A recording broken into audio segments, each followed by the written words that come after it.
5, 4, 3. Hi, everybody. Dugroz here with Dugroz Reports. Welcome to my Saturday morning live stream. Today is Saturday, May the 2nd, 2026, and I'm reporting live from my house. Good to see each and every one of you on board this morning. Let's see who is on board this morning. LN330 is aboard and drops a $1.49 super sticker right away. Celebrate. LN is aware that you get 1,000 Dugroz points anytime you drop exactly $1.49. So let me get you some points here to my ibuprofen container. Boom. There you go. There's your 1,000 Dugroz points. Thanks for doing that. Appreciate it. Happy Tom says, good morning. Wipe the sleepy from your eyes and hit that like button. Indeed, the more people that hit like, the more people are driven into the live stream here. FLXNY is on board. Good morning. And Lenora Wade is on board. Good to see you as well. Well, thank you to everybody that has showed up so far. I'll go ahead and start the same way as that I normally do, and that's with Dugroz data points. But before I do that, I'll just mention that the theme of the day today is miscellaneous tips and tricks from my West Virginia trip. I just got back from West Virginia recently. I was just there over the last weekend into Tuesday, and just a lot of miscellaneous tips and tricks from that. So let's go ahead and take a look around the horn in the world of cashback, points, miles, etc. First Dugroz data point is Hat Tip Doctor of Credit. This is a new month, so with a new month comes transfer bonuses. American Express announces a transfer bonus of 20% to Hilton Honors. That's 1 to 2.4. I believe this is their first transfer bonus of the year. And this is just a tad disappointing because I think of like 30% as their fairly good bonus. Really anything less than 25%, I don't really want to do. So 20% is not that exciting. That does make it effectively the equivalent of cashing out your Amex points at like 1.2 cents per point, since functionally you can just buy them for half a cent each much of the time. And then the next data point / transfer bonus is Hat Tip Frequent Miler, 20% from Capital One to Qantas. Qantas is sort of like the one that I'm always like, yeah, sounds pretty good, but I've never actually used it because you can use Qantas to book like American, British, other One World carriers. I'm pretty sure it's One World, correct me if I'm wrong. And I've looked several times, but I've never actually pulled the trigger. Another one is also Hat Tip Frequent Miler. Same percentage, 20% to Air France and KLM Flying Blue, this time from Chase. This is a pretty handy program overall for award availability generally to Europe, although it's not quite as good as it once was. You can occasionally find seats together if you're traveling in groups of 2, 3, 4, etc. But I probably wouldn't do it prospectively. And then the last one that I'm aware of is Chase is also offering 65% over to Marriott. And this one gets kind of mixed opinions. Some people are like, yeah, Marriott, really good, go for it. Other people are like, no, it's not worth it. Don't ever do it unless you're topping off or something like that. I'm not really into Marriott, so I suppose it kind of depends on who you ask, kind of thing. I did do a transfer from Chase to IHG right before my last trip. It was only 1,000 points. That's all I needed was like 1,000, but I think it was a 1 to 1.35 or something. So I got a 35% bonus. It's still pretty terrible, but there was no sale going on at the time. And by topping up to that next 1,000 points, I was able to save about $73. So it was worth it to me. Let's go ahead and take a look at any comments that I may have missed. We've got 27 people on board, so keep on clicking the thumbs up button, and again, that'll drive more people in here. Tio Rico says, howdy. Ian M is here. Excuse me, Ian KM. Good day, sir. Good day to you. Dong Kim is on board. Good to see you, Dong. Nick says, RIP Spirit and the big front seat. Indeed. And we'll get to that in a little bit. New Again says, good morning. Good to see you, New Again. Next data point here. Hat Tip Doctor of Credit. The U.S. Bank Cash Plus card has a sign-up bonus of $250 after $1,000 in spend. I believe that's in 4 months. Usually US Bank does 4 months for most of theirs, or I'm not sure what they call it, like 16 weeks, something like that. The reason this is kind of a big deal is twofold. One, normally it's a $200 sign-up bonus, and I think it's been about 2 years since they increased it temporarily. So this is one of those temporary increases. If you've been considering it, now's the time. This is kind of one of those forever cards. You know, you aren't going to be excited when you get up front, but it's going to be a workhorse forever. Hasn't changed in as far as I know since I got into points and miles. It's one of those non-rotating category cards, so it's like you might pick gyms and fitness centers. You might pick utilities, and those are the two that I always pick. You get 2 categories every quarter, but they don't change quarter to quarter. You just have to go in and pick. That's why they call them non-rotating. Unlike Discover, unlike the Chase Freedom Flex, you can pick the same category every time, but you do have to actually pick, and you get 5% cash back. So I'm always getting at least 5% cash back on my utilities if I'm not putting it towards a sub, and the local gym membership that my family has. John has arrived from John's Credit and Travel and gifts 1 Dugroz Reports membership. Celebrate. Thank you, John. I appreciate your loyalty. I just realized I had something on my beard and it fell off. Thank you for not judging me harshly, fans. 28 people on board. Kind of a slow start. I realize today's topic may not be one of the most exciting, so the more you click thumbs up, the more you comment, you'll drive people in here. And of course, contributions are always appreciated. Don Kim, did you get the membership from John? Awesome. Nick says, I feel for Uncle Luke because I know all of his built points was going to Spirit, but thankfully he still got old, reliable Southwest. Yes, Uncle Luke is huge fan of Southwest and Spirit. 24 people on board. Let's keep it going. I'll briefly mention an in-person data point here. My wife had applied for the Amex Business Gold with a personalized 200,000 point offer, and it has now come in the mail. Came in the mail just a couple days ago. So right there, card is here. So I can now buy a new furnace with that. All right, and for the next Dugroz data point, we're going to play America's favorite game, We Don't Take Amex.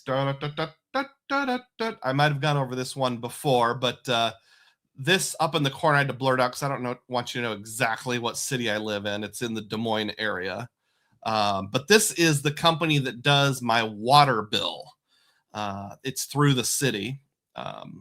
Visa, MasterCard, Discover, Google Pay, Apple Pay, eCheck, PayPal, PayPal Credit, Venmo. You know what I don't see? I don't see American Express, but I tried it anyway just in case because, you know, sometimes they just forget to list it. And right there, invalid card number, American Express, not accepted. So I was not able to use the new Amex Business Gold towards paying my water bill. So Discover, yes. Amex, no. This is one where Capital One actually has a leg up now that they own Discover. Another data point here, hat tip to Doctor of Credit. Rove has 250 easy points. Just complete a survey and you get 250 Rove miles. Rove is sort of a new-ish third-party booking platform for things like hotels, flights.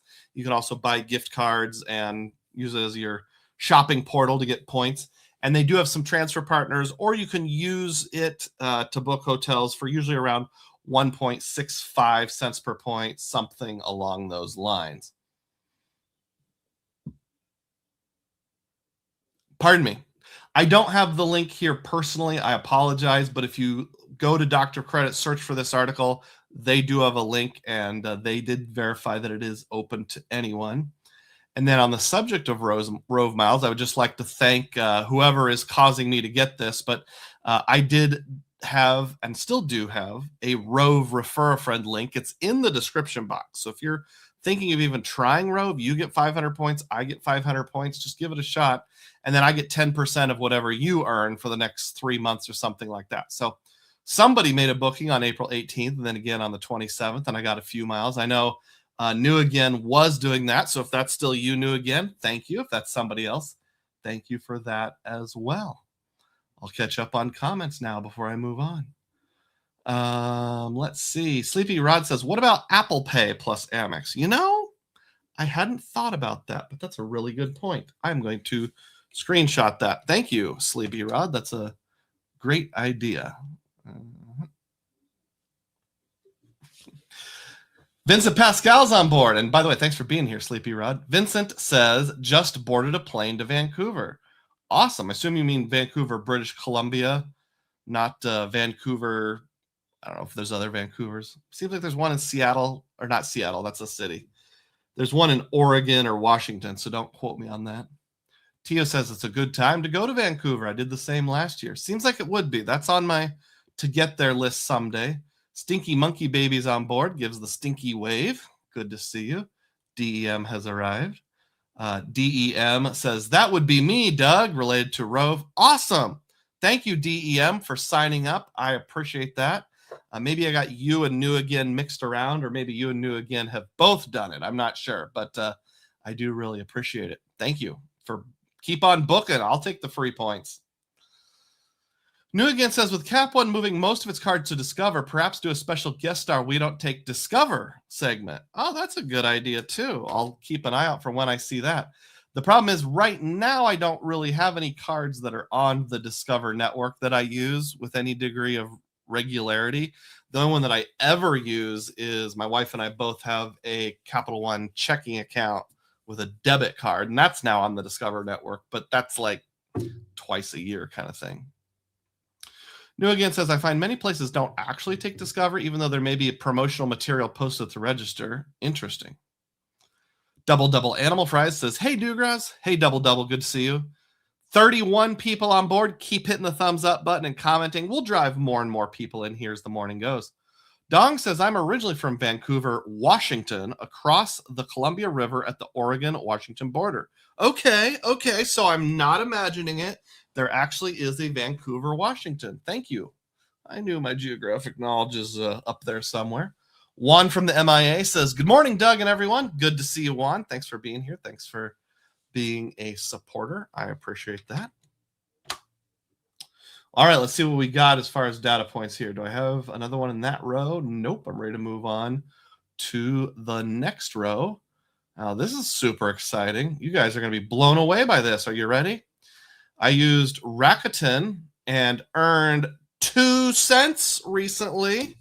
Back on February 3rd, I bought something for 83 cents and got 2 cents of cash back. So, boom. I just thought that was kind of funny that they went out of their way to email me and tell me I'd earned 2 cents. And I know what it was. I had to make a full color printout of something for my dad that he really wanted. It was an obituary for a family member that I haven't seen in like 25 years. But my dad doesn't use technology at all. So it had to be a paper copy and he wanted it in color. Okay. So I don't have a color printer at home, or at least I didn't, long story. So I sent it to Staples and he wanted it right away. So I just had it shipped directly to him. And it was like 83 cents for the printing, then like $5 to $7 for the shipping. I think in the terms and conditions, it says shipping is excluded from earning Rakuten. So I only earned the Rakuten on the 83 cents for the actual printing, but fun and random. What's the lowest amount of Rakuten you've ever earned, or the biggest disappointment you've ever had on Rakuten or something like that? Excuse me, gotta blow my nose. Next data point, personal in nature. You may remember my wife applied for a Wells Fargo card, the autograph, about a month and a half ago, I think. And it requires, I don't remember if it's either $1,000 or $2,000 of minimum spend to get the sign-up bonus. But regardless, got it right there. Bonus earnings, $20,000 and change. So when the statement cut on the last day of April, the points are now in the account. So 23,000 Wells Fargo points for us to play with. And one thing I really like about Wells Fargo is they allow sharing of points with anyone. You don't even have to be a family member. Obviously, it has to be someone that trusts you enough to give the full credit card number, because you do have to type in the credit card number of the person that's going to. But as long as you got that, you can share. Let's see. FLXNY drops an ear of corn. Awesome. Bill Wright just drops a period to feed the algorithm. Nick says 2 cents. That could be sent to Atmos, which is super valuable. This is the Rewards Master imitation segment, I take it. You're right. That is super valuable. If you've got your Rakuten linked up to your built points, you could send it to built and then built to Atmos. David William, hey, you got a new avatar. Very exciting. Good morning. I had to go to the ER last night when I couldn't swallow a Wiener Schnitzel corn dog, but on the plus side, I'll have a huge bill to help me meet a sub. LOL. I hope that doesn't mean you were literally choking. Hopefully it's some sort of, well, I was going to say hopefully some sort of gastrointestinal issue, but I don't hope for that either. It doesn't sound good no matter what it is, David. I'm really sorry to hear that, but hey, sort of like you need a new roof, you need a new furnace. Like first thought is like, crap, I don't want to drop $10,000. Second thought is, but I can get a nice juicy sub out of that. Interesting how that changes our perspective. 43 people on board. We're growing. It's kind of steady. Click thumbs up. If you're using a mobile browser, you can click the hype button. I don't know what hype does, but I hear it's a good thing. So hype me, please. Bill Wright drops $2 as a super chat. Thank you so much. Celebrate. Wow. Appreciate the support. John says hi to Juan. Juan. Hey, that rhymes. Next Dugroz data point here. Boop. This is very niche and kind of weird. This is through the KLM app. I have KLM on my cell phone because, I went to Europe twice ever in history. But also, my most recent trip, I used Flying Blue miles through the KLM app redeemed for Delta. So that's why I have the app on my phone. And while poking around, I noticed there's a new feature on KLM called Use Miles to Rent a Car. Now, just to clarify, they've always had a partnership with Hertz where you've been able to earn KLM/Air France Flying Blue miles when you rent with Hertz. And you can even book it through their app directly. But to me, it's new that you can actually use your miles to rent a car. That's new to me, and it was listed under the new features section, whether or not it actually is. Now, I went in to actually do it, and I typed in Des Moines, and it gave me an error. I don't know if it only lets you apply to rental cars in Europe or not. So if anybody has any experience using KLM/Air France Flying Blue miles to rent a car through Hertz, like actually redeeming the miles, not earning the miles, please speak up and let me know. Just I'm curious how that would go. Some more explanation and exploration. Next data point, click the wrong thing. Not really a data point, just sharing some personal data here. So I've completed one more trip, and I'm not a world traveler or anything like that, but I do like to celebrate my small wins, hoping that inspires some others who are small-time travelers like me. Just updating my Flighty log. Flighty is an app where you can get like notifications and alerts on flights, those kind of things. There's a paid version. There's an unpaid version. Right now I have the unpaid version. Just kind of showing my whole routing. You can barely see it, but there'd be a new route from Des Moines to Chicago, Chicago to Pittsburgh. On the way home, Pittsburgh, Detroit, back to Des Moines. Kind of looks like the letter A because I'm always flying out of Des Moines, Iowa. And it looks like a lifetime of 33,000 miles. I know some of you probably are million milers, so that's nothing. But for me, it's kind of a big deal. And then other updated stats just showing the total number of airports that I visited. The top airports are Des Moines by a long shot, and then Dallas, LaGuardia, Phoenix, Albany, New York, interestingly. Atlanta, CHO is Charlottesville, Virginia, and then DCA is Washington, Reagan. And 8 total airlines. Now, this is only since 2023, so it's not all of my points and miles travel. That started in 2019. But as of right now, 15 American flights, 11 on Delta, 4 on United, 2 on KLM, 2 on Southwest, although that's not entirely up to date because last year I flew from Des Moines to St. Louis back to Des Moines on Southwest. It's probably just such a short flight I didn't enter it in Flighty. I'm not sure what this symbol is right here. I think that's probably Austrian Airlines because we flew from Austria to Munich, Germany, but it was booked via Aeroplan on a Lufthansa ticket, and then one Lufthansa flight and one Virgin Atlantic flight. Yeah. If anybody can confirm what this mascot logo is, I would appreciate it. Pretty sure it's Austrian Airlines, but not 100%. Oh, shoot. I was showing the wrong thing the whole time. There we go. Okay. This is the one I'm not sure of right there. Is that Austrian Airlines? I think it is. Sorry, I probably lost some people there. Back to catching up on comments right now. Let's see. Nick says, random question, but does Chad Pennycuff still lurk around here? I think he does, but he often doesn't get onto the live stream until halfway through or more. But I actually just texted with him some suggestions for an airport recently.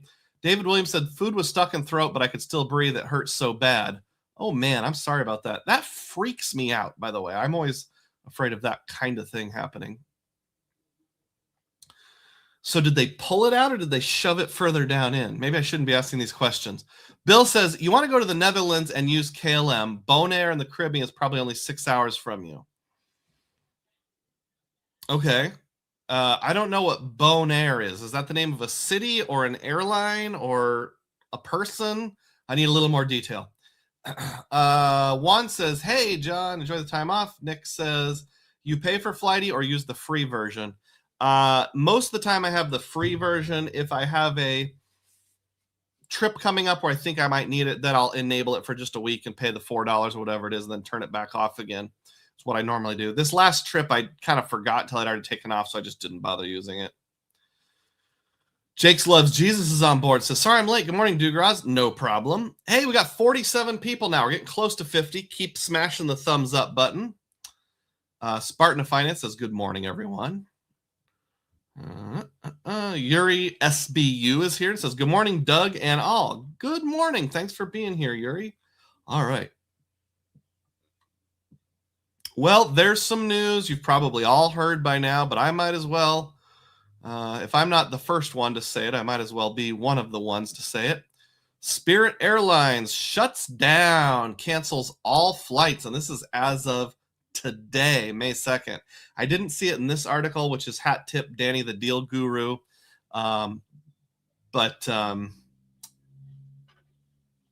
a different website, it said something like effective as of 3 p.m. Eastern time today. So I don't know if that means if you take off before 3 o'clock, you're okay.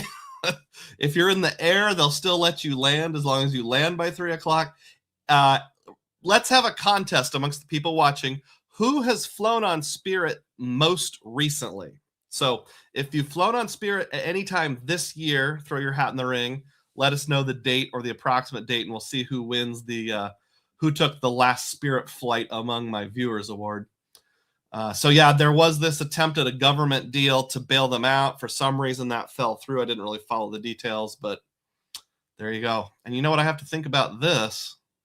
I would say something like, boy, that escalated quickly. I mean, that really got out of hand. Friend of the channel, Ron Burns, sent me this from Aviation Circle. Not sure what that is. Travelers are advised to file chargebacks through their credit card issuers and check whether their travel insurance covers carrier insolvency. American and United have both publicly committed to supporting effective passengers, with American capping fares on main cabin tickets for former Spirit routes. Couple interesting things there. Capping could mean if it's already a ridiculously high price, we're just not going to let it go even more ridiculously high. And it's main cabin only. So if you wanted basic economy, sorry, too bad. I don't think any other airline is going to treat this as an opportunity for altruism. This is an opportunity for buckage for them. Okay, John says, I use the free version of Flighty too. Paying for it doesn't seem to be advantageous. There was one time that I was using it with the paid version, and I think it was last summer when our Delta flight got canceled with no reason, that the or it wasn't that time. It was a time when a flight got canceled or postponed or delayed, and the Flighty app actually knew about it about 2 to 3 minutes before the Delta app knew. So I was able to stand up and get in line immediately. Then, like, while I'm waiting in line, they announced it, but I was the very first one to get help. So that was worth paying $5 to me. Bill says that Bonaire is a Dutch island and considered you're in the Netherlands. Okay, I gotcha. Sort of like Dutch Guiana. Brian says Spirit Airlines, way of the dodo. Neither are flying anymore. Da-da, ching, ba-dum, tis. Hey, we did clear 50 people. Good job. Thanks for clicking thumbs up. Spartan says Spirit shut down. I was so looking forward to try their premium first class. They have first class? Nick says I thought it was 3 a.m. You might be right. I may have just misremembered. Yuri flew Spirit in the fall of 2023. There's got to be somebody newer than that. David says I've never flown Spirit. Lots of Frontier and Allegiant, though. I don't think I've ever flown Spirit. There was one time before I got into points and miles. Might have even been before I had kids. So this was probably like the first decade of the 2000s, or I'd say somewhere between like 2002 and 2012. We drove to Chicago's western suburbs, which is where my sister lives, spent the night there, and then we drove to Rockford, Illinois, which is just west of Chicagoland. And there was a direct flight from Rockford to wherever we were going in Florida. It was on a discount airline, but I don't remember if it was Frontier, if it wasn't Allegiant, I know that. If it was Spirit, if it was some other discount carrier that doesn't exist anymore. If anybody knows for certainly what discount carrier flew directly from Rockford, Illinois to Florida in the first decade of the 2000s, drop a comment. Did I read David's comment? Never flown Spirit. Lots of Frontier and Allegiant. I've definitely done Allegiant. Nick says, I've never been brave enough to fly Spirit. Even police video at the airport always seem to have that yellow Spirit counter somewhere, or every. Nick says, maybe if I'd flown out of my airport, I would have. But Nick is excited about 52 people on board. Thanks, guys. A-tier's never flown Spirit, and I'm okay with that. Yum Yammel says, Chase Sapphire DoorDash change cause a lot of hate. I'm not familiar with what their DoorDash change is. Let me know. Sometimes I'm not up to date on my data points. Timote, the 49ers fan, says, hey, Doug, catch you on the replay today.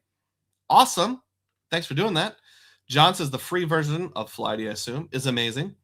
Nick says, I saw that United is offering capped one-way tickets for people that were supposed to be flying Spirit between now and May 15th. Ian says, Flighty is the best app for flying, and I love it. Happy to pay the lifetime fee and never worry about it again. Yeah, next time they have one of their lifetime discounts for like $99, maybe I'll jump on that. David Williams, those of you who just got on board, David went to the hospital last night because he got something stuck in his esophagus. It was below where his trachea split off, so he wasn't choking like unbreathing. It was just super painful. And he says this, they gave me an IV with meds. I writhed in horrible agony for about 15 minutes, then threw it all up. Very scary. I'm so sorry, bud. Nick says, I paid for a year of Flighty, and it's been super valuable. Probably going to pay for a lifetime membership come renewal. Juan says, with Spirit's bankruptcy, this decreases capacity and thus increased airfare. I agree with that. That's how supply and demand works. If demand stays the same and supply goes down, prices go up. Ian says, 22 flights and 36,000 miles so far this year. Nothing compared to Chad, Wong, or Key. Absolutely. And I'm minor league compared to that. So, like, if they're the major leagues and you're AAA, Ian, I'm the Wooden Bat Summer League in Clinton, Iowa. I've played baseball. 60 people on board. Not too bad. I've got more, though. We're only about halfway through the data points. Let's keep pressing on here. Next Dugroz data point is hat tip.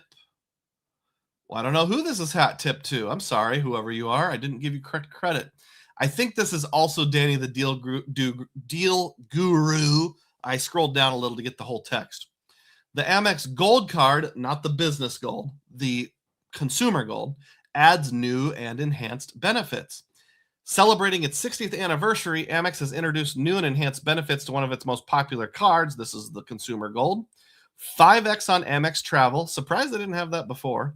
Hertz 5-star status and an updated list of merchants for the 120 dining credit. Annual fee remains unchanged at $325. Hey, it's not anything like over the top, but anytime you gain benefits and no additional fee, it's kind of worth doing. It's a net positive, even if it's a minor net positive. Now let's get into the details. Well, first of all, the Hertz 5-star status, that's not as good as President's Circle, but in the comments it said it still lets you skip the line, so maybe good enough. The new updated $120 dining credit. The Amex Gold Card is adding new partners, including Buffalo Wild Wings and Wonder. I don't know what Wonder even is. Giving card members more value. Other participating partners include Grubhub, Seamless, Five Guys, and Cheesecake Factory. Effective July 1st, Goldbelly and Wine.com will no longer participate. The main one I would use was Grubhub back when my wife had it. Just would get, I think, Pizza Hut pickup for a calzone once a month, and it was like the exact amount. It was like $11 and change, get the $10 credit, so get a $2 calzone. And you're probably all thinking of Seinfeld now, aren't you? I thought it was funny that there's this Long John Silver's advertisement at the bottom of the page. And then interestingly, because I flew into the Pittsburgh airport last weekend, apparently I'm getting advertisements for the Pittsburgh Pirates now. That's okay with me. And then this was just kind of a funny comment I saw on Discord a couple weeks ago. It's just a story, and it's a funny story. From the notorious PUG, I like to imagine a considerate scammer only using your gold card at Dunkin' Donuts on the first of every month, and always under $7. A few months go by, you notice it's always the same Dunkin' location. You'll be in Florida next month. The first comes around, you're ready. You arrive at Dunkin' Donuts early in the morning. You feel an urge to get a coffee, a donut, maybe a breakfast sandwich. It's your credit after all, yet something stops you. No, it doesn't feel right. You wait. You've set up transaction notifications on your phone. The moment arrives. A gentleman has just purchased a coffee and donut right next to you. As you receive the awaited notification, $6.58 like always. You look at him. He sees you. He looks at you. And then next to the gold card next to you on the table, he stops. You don't know why, but you're not mad, more curious than anything. You feel bad for the man. You give him a nod, as though releasing him back into his world and you into yours. He exits the Dunkin'. As you watch him get into his rusted 86 Impala, you feel a sense of peace. A mystery solved, a chapter closed. Fortunately, the Dunkin' is on Grubhub. You won't leave empty-handed after all. You order a pickup, coffee, and donut. Well written, Notorious PUG, well written. We should start a whole channel about credit card fiction and comedy. 59 people on board. All right, click thumbs up here. Ian says, big deal on that website on 5-4. 15x Rakuten plus 2 to 4x VIP points if you're a Lego fan. Ooh, okay, awesome. 5-4, that's in 2 days. So we're talking Monday. What are VIP points with Rakuten? I don't even know, but I'm going to screenshot that. Luke is here and says, Dougie Lynn, happy Saturday. It's Dougie Roy, if you must know, but good to see you, Luke. David Rust says, I'm excited for the addition of B-dubs to the dining credit. That is a place I actually do dine occasionally. Tony Byer says, hey, everybody. I actually know a guy whose last name is Byer, B-Y-E-R, but your last name is Byer, B-U-Y-E-R, like you buy things. Resell much? All right, let's keep going here. Actually, I will pause for a moment and talk about different ways you can support my channel. It'll only take a minute, so just hang in there. You can join as a Dugroz Diehard. That's a channel member. It's only $3 a month, cancel anytime. If you were a channel member, you would have had a couple special privileges this past weekend. You got to see 2 shorts a full day before everybody else, where I put on my robe and give you a tour of the hotel room. And then also there was a live stream walking across the famous suspension bridge in Wheeling, West Virginia. Still out there. Only members get to see it. If you want to binge watch and then cancel, I won't be upset, but here's the type of videos you get as members only. I'm up to over 65. It might be over 70. By the time you count shorts and lives, I'm positive it's over 70 members only videos. Members tell them, is it worth doing or not? I think it is. And then there's also a tip jar option. So if you want to support me, but you don't want YouTube to take around 30% of the revenue, look in the description box in the URL first line. It'll say tip jar. Just click on that. You can go out there, drop a tip, and I will try my best to read and acknowledge that during the show. It doesn't appear on the screen, though. Juan from the MIA just did that less than 12 minutes ago. Thank you, Juan. I appreciate that. And he says, in celebration of my birthday on the 3rd of May, celebrate. Happy birthday tomorrow, Juan. Let's all wish Juan a happy birthday together. I know nobody's going to be able to hear it except for me, but let's all sing the last part. Happy birthday, dear Juan. Happy birthday to you. Awesome. And drops a $3 super chat in honor of his birthday. Celebrate. Appreciate that. And then you can also donate channel memberships. That helps out. That's just as good as a $3 super chat for every membership that you donate. Another way you can support my channel is by getting a good night of sleep. And if you're unsure of how that works, this is a picture of the Nest Bedding Sparrow Signature Hybrid Mattress. It's my favorite mattress. I did a review on it 6 years ago. My wife and I are still sleeping on Nest Bedding mattresses. I like them in part because they have a lifetime renewal exchange where you can swap out the top memory foam layer for free once, anytime during the lifetime of your mattress. And even if you have to buy one, buying a new top layer is a lot cheaper than buying a whole new mattress. Lifetime warranty, 365-day risk-free sleep trial. Check it out in the description box. That does support my channel. Even if you just watch the video and don't buy anything, that supports me as well, because then the sponsor knows, hey, people are actually watching. All right, now I will catch up on comments here. Let's see. Ian's going to rain on the parade of the Notorious PUG and say zero chance he wrote that. It was still amusing. Ian says the VIP points are on Lego's website. It's like credit card miles for Legos. Oh, okay, that's good to know. Matt Clausen is here. How you doing, Matt? Big time diehard and fellow content creator. Hey, JetBlue added 11 routes from Fort Lauderdale already, including 6 new airports. Let's see, Fort Lauderdale. That's right next to Miami. Yep, or pretty stinking close at least. Thanks for that tidbit there, Matt. Oh, and hey, look at who. Look who stopped by. It's my benefactor, Mike Newland. Drops 50, 10, 20, 30, 40, 50. Dugroz reports memberships. Whoa! Celebrate. That's a double celebration. That's just as good as a $150 super chat, Mike. Wow. What did I do to deserve the 120-ish% increase? I appreciate that. Nick says Mike Newland coming in with the Hiroshima of membership donations. Mike is the GOAT, says David Rust. And Juan says, thank you, Doug. Appreciate the birthday wishes. You're welcome. And thank you for your contribution.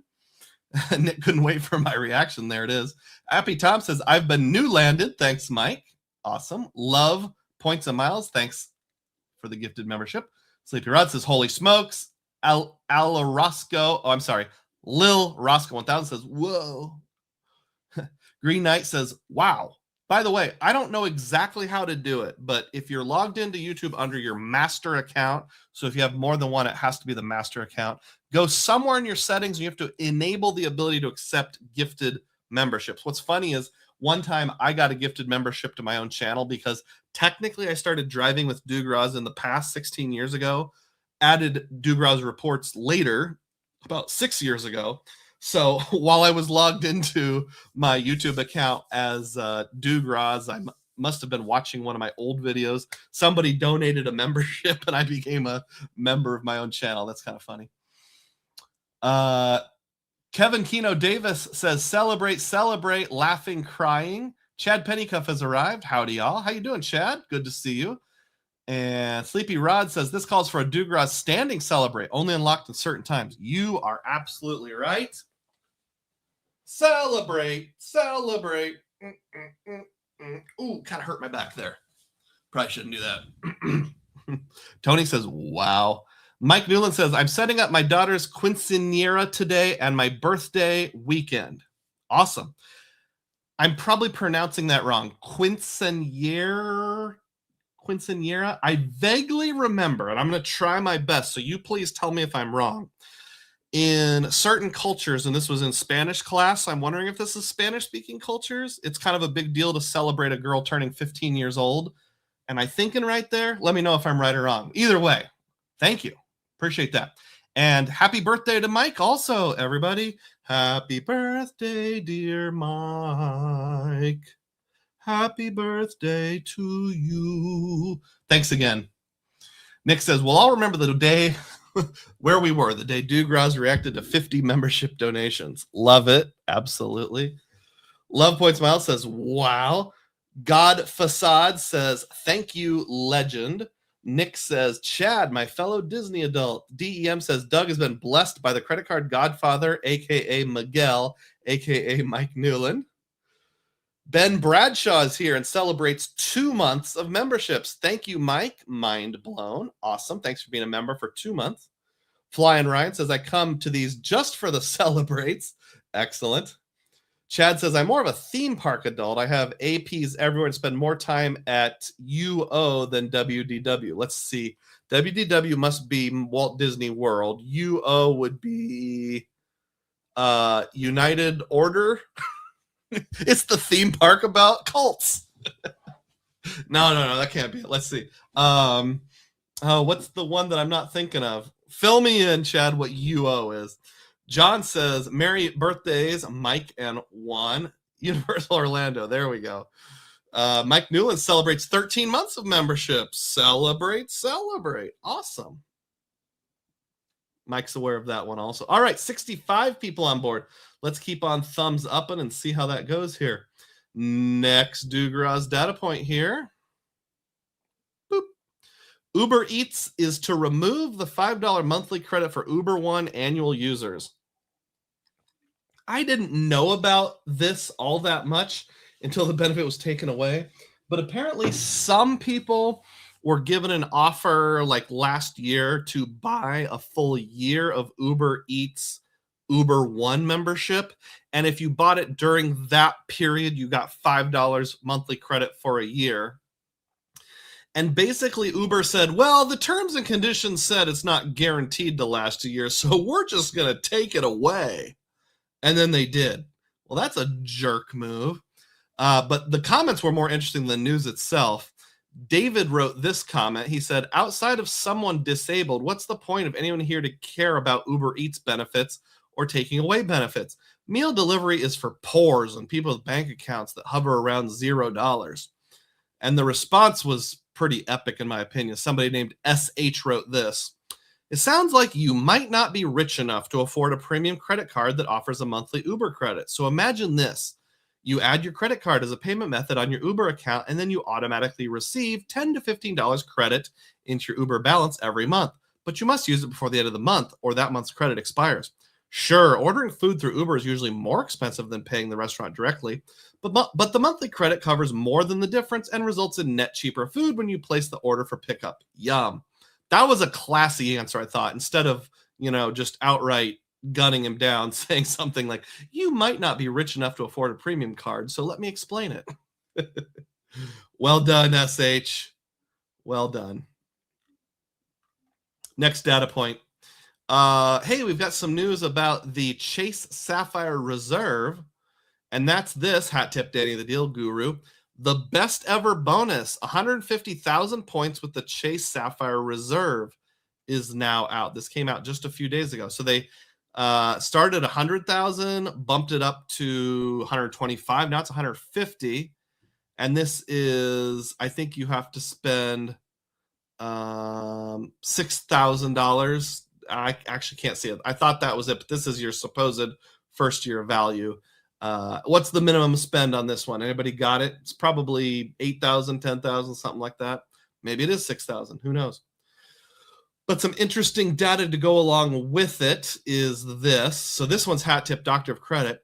Will Chase match the Sapphire Reserve bonus? Yes, if you applied on or after 420. So based on just some various data points, they have concluded that if you applied before 420, you're out of luck. They're not going to match it. And then this seems harder to verify, but update. There is a report suggesting that waiting 9 years satisfies the lifetime restriction.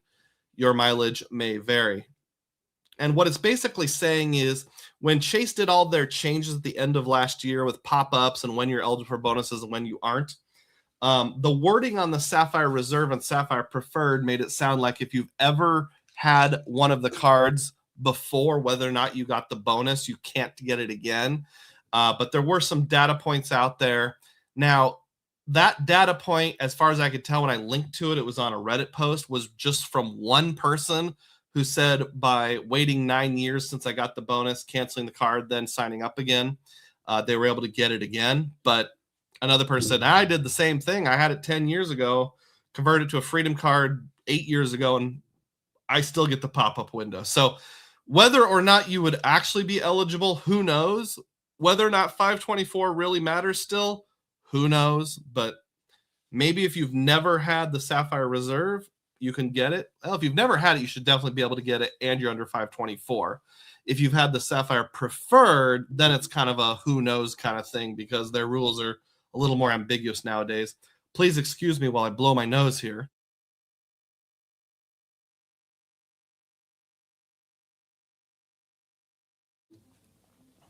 Yuri SBU confirms that it is 6K sub. Okay, so I was right, even though it was accidentally. Nick said to Chad Pennycuff, fair enough, we're a Disney family, at least until our kids are tall enough for the big Universal rides. Juan says Mike Newland is the GOAT and has struck again. Kaimak says salute Dugroz. Juan Garcia says, happy birthday, Mike, from one Taurus to another. Happy 15th birthday to your daughter. Many blessings.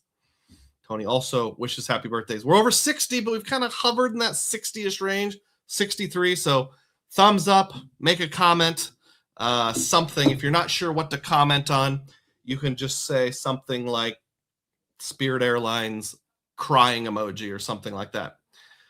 Tariq says the offer is great. It's smart to hit the sub before May 20th to transfer to Hyatt and book the hotels before the devaluation. If you have a use in mind or one that you know will work, I absolutely agree with that. Honestly, transferring to Hyatt's not a terrible idea anyway.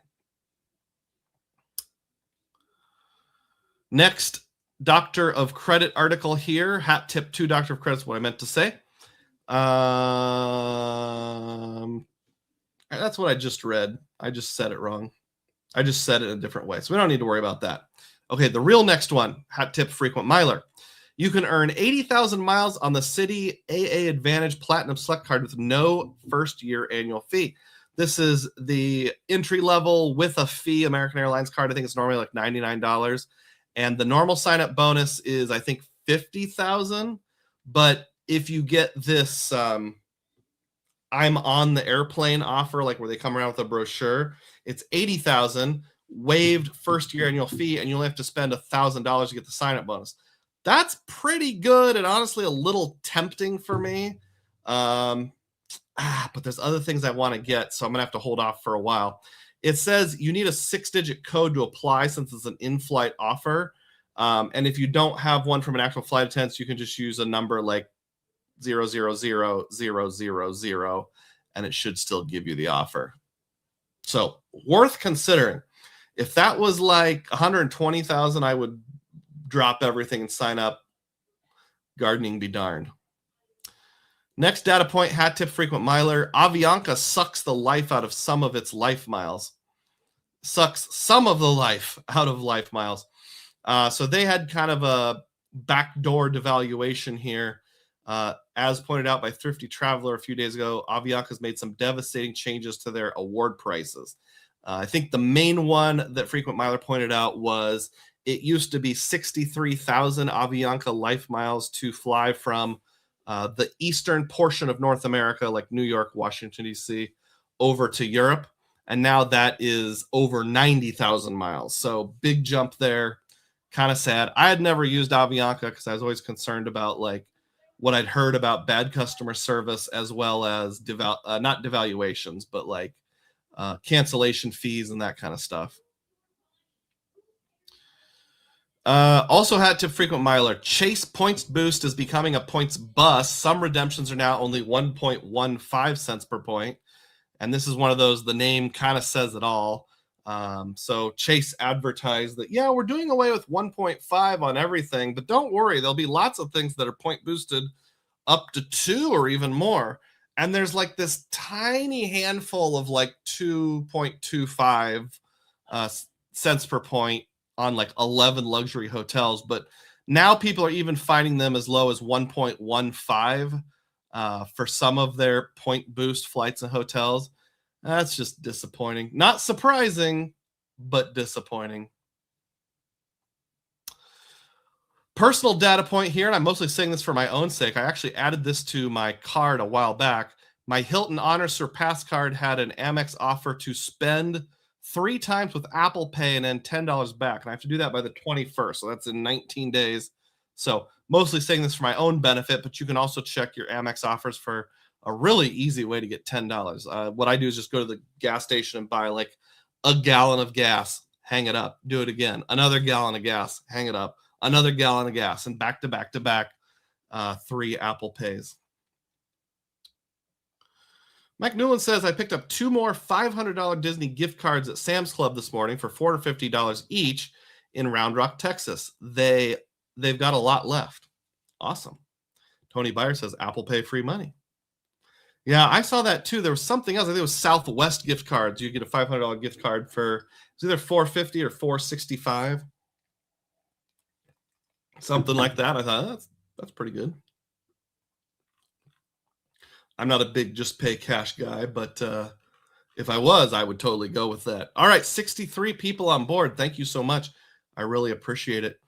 All right, we're ready for the main event now, but before I do that, we're going to take our biology break, also known as intermission, also known as bio break. Basically, I'm going to go to the bathroom. I'll be away for about 2 to 3 minutes. Just listen to some nice copyright-free music and stare at the background. You can talk amongst yourselves about problems you've had with discount airlines like Spirit or Allegiant or Frontier, those kind of things. I also apologize. I did not come up with any new songs for this weekend, so we'll listen to the same one as last time, which was the Rip Trip Rap. Hope you enjoy it. What's a rip trip? Let me break this down. Turn them points to a passport out of town. Swipe real smart, watch the prices fall. Turn every little purchase to a boarding call. Started with a sign-up bonus. Minimum spend, yeah, we stay focused. Hit that threshold right on time. Now my statement looking like a gold mine. Transfer partners, portal page, turning groceries into a Hilton. Domestic flight to a beach somewhere. Only paid taxes just to get me there. Racking up the points every time that I tap. Pizza, gas bills, all part of the map. Scrolling through the app, see the balance climb high. Think it's just plastic? Watch this card make you fly. R stands for rental, that's a car. To get you where you want to go. I stands for in, like a hotel. You gotta sleep, bro. P is for plane, pick an airline. Pick a good one, yo. So that's a rip trip, and now you know. So you're good to go. Airport lounge with a plate full of snacks. Did it on points, not breaking my stacks. TSA pre-check, skip right past. My seat's free. How about you? Checking in soon, got a room with a view. Welcome points waiting, yeah, that's value. Free night cert, that's another stay locked. Hotel sandwich, pay myself back. From Des Moines to the Capitol, from the waterfall to the Marble Hall. Every dollar that I did turned to take off real soon. No flex, it's a framework. Play the game, let the game work. This is travel on a cheat code. Welcome to Rip Trip Mode. R stands for rental, that's a card to get you where you want to go. I stands for in, like a hotel. You gotta sleep, bro. P is for plane, pick an airline. Pick a good one, yo. So that's a rip trip, and now you know. So you're good to go. Run up the miles, let the points stack high. Turn your 9 to 5 spend to the friendly sky. From the couch with the laptop, booking every seat. Watch the price tags drop while the trip stays sweet. No debt, paying full, that's the real flex move. Discipline in the wallet while the flights improve. Turning subs to a cashback stream. This is real life math, not a daydream. RIP, that's the code to the gate. R for the road where the rentals wait. I for the inns where you crash for free. P for the plane taking off with me. RIP, put the world on sale. Swipe that card, make a travel tale. Rip trip, yeah, the system's cracked. If you know, then you know, get your suitcase packed. RIP for rental, that's a car to get you where you wanna go. I stands for it, like a hotel, you gotta sleep, bro. P is for plane, pick an airline, pick a good one, yo. So that's a rip trip, and now you know, so you're good to go. What's a rip trip? Now you see how to travel this globe almost for free. Read the fine print, play the long game right. Turn every little swipe to $6 flight.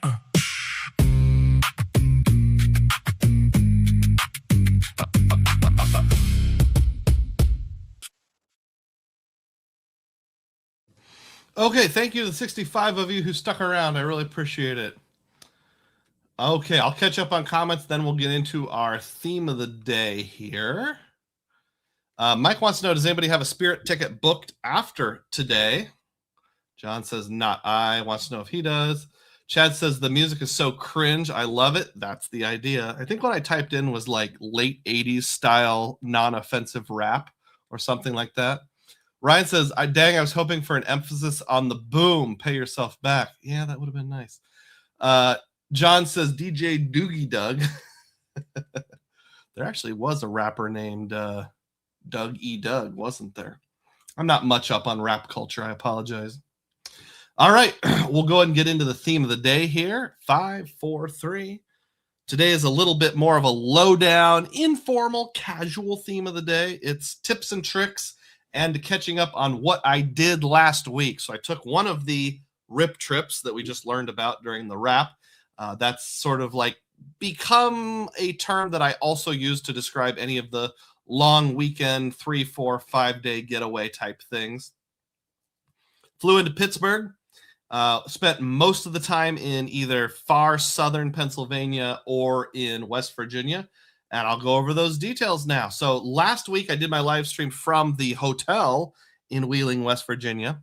And I won't spend much time about how I got there because I already went over that. And it's not super ultra exciting. But after 2 flights on Southwest with a layover at Chicago Midway, the second leg, I got the entire row to myself. That was pretty nice. Landed at the Pittsburgh airport. Had this cool statue of Heinz Ward there. Rented a car through Avis that I used the U.S. Bank Altitude Reserve Travel Center to book because I had the $325 annual credit, which I had not yet used. Rental cars were a little expensive because people were just finishing up traveling with the draft and that kind of stuff because the draft was in Pittsburgh. Pretty much finishing up right as I got there, but prices were still kind of on the high side. So I used up all of that. And then, it actually ended up being exactly the right amount. Plus, I had a small statement credit. So I earned whatever it is you earn on rental cars through the portal. It's either 8X or 10X, I think. Somebody can fill me in with U.S. Bank Altitude Reserve, even though it's a grandfathered card. Drove for about an hour to Wheeling, West Virginia, and pulled into the best Hampton Inn in all of the United States. Actually, there is something to legitimize that claim because they have won several Connie Awards, which is the award given out by Hilton themselves for best hotel in each category. So it's like best Hampton Inn, best Garden Inn, best Conrad, best Embassy Suites, etc., etc. And they have won like 10 of those awards that only like one place gets. So it is pretty good. My only complaint was the mattress wasn't super comfortable. So I'd probably give them like a 4-star rating. For as nice as it is, you would think they would have a nicer mattress. The next morning I woke up, did my live stream, took a short nap, and then I was ready to hit the town. I found this, I didn't really find it, I already knew about it, this suspension bridge in Wheeling, West Virginia, which is kind of old and historic. It's older than the Civil War. It was built in like the 1850s. So that's a little scary. When I was here about 5 years ago, I was going to walk across it, but it had just started raining. So I chickened out and didn't do it. So what I did was I decided to live stream myself walking across the bridge only with channel members. You got to be a Dugroz diehard to watch the video. But somehow doing it with knowing people were watching me gave me the sense of courage that I needed. So I did walk all the way across the bridge, and this is me sitting on a swing they have in a city park there on the other side, just looking all happy because I met my goal. But then I had to walk all the way back across because you can't drive across the bridge. It is closed to vehicular traffic because some idiot in a tour bus like 8 years ago drove across it, even though the weight limit's only like 2 tons, and made it unsafeable for driving with vehicles. So it's just bicycles, pedestrians, those kind of things. So I had to walk back across to get to my car, which was actually less bad once I'd done it once. So there's me, my victory pose on the bridge as I finished up.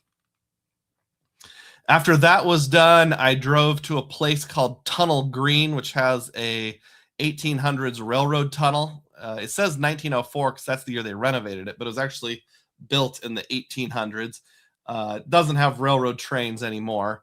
Now it's just for bicyclists, pedestrians, those kind of things. And it was kind of interesting.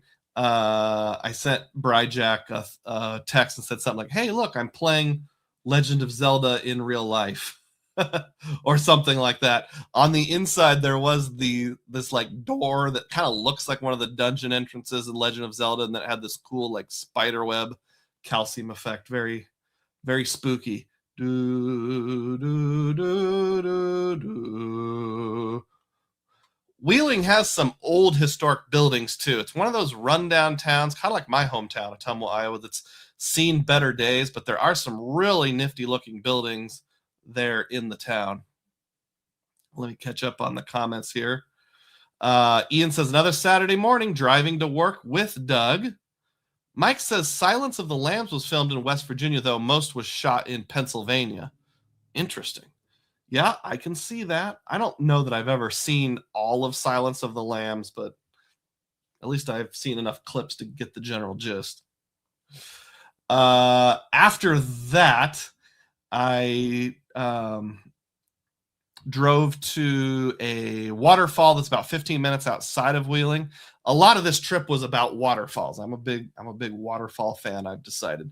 This one was called Ogleby Falls, and this is what it looks like once you get in there. But to get there, you have to park at this little tiny parking lot, and the parking lot's along the road over here. You have to walk across the body of water to get to the side with stairs to go down and access it, which means you're either jumping across this concrete that's all broken or these rocks and then walking across these like 4x4 boards, which were pretty sturdy. But I'm like, that's pretty janky for a state park that the official way to get there is by walking across some boards that somebody laid down. So yeah, West Virginia could stand to step that up just a touch there. Here's what it looks like from a much nicer angle. Up here on the top is where you can see the part you walk across. And so you park on the top and look at it from the bottom. So you're going to have to go in and around a little bit. There was a family that showed up. I'm big on serenity when I look at waterfalls and natural places and those kinds of things. So sometimes I get kind of mad when I go to like an out of the way place that's supposed to be off the beaten path and other people show up. And the caveat is if they show up and they're quiet and respectful, it doesn't bother me. But these folks were just kind of annoying. Like they knew where I was and they walked directly past me to like go get in my pictures. And then I went to a different part where you can look at like a little creek coming down the hill. And like I got over there and like a minute later, they walked right over to me. And the teenage kids are talking loudly. And it's like, come on, you're ruining the moment. Fortunately, they were not as patient as I was. So after about 12 minutes, they left. I did go behind the waterfall, A, to see what it felt like. B, if I've learned anything from playing video games over the years, it's that there's almost always something important behind the waterfall. If you go behind it and hit up, you'll usually go into a cave or a treasure room or the entrance to a dungeon or something like this. But I was kind of disappointed. There wasn't any of that this particular time. I do have a tripod, which is sort of like a selfie stick where it can fold out the bottom to become like 3 legs, monopod, and then like a place to put your cell phone, and then a Bluetooth device where you push the button. So if you ever see my hand either in my pocket or awkwardly off my side, I'm probably pushing the button to make the Bluetooth camera go off.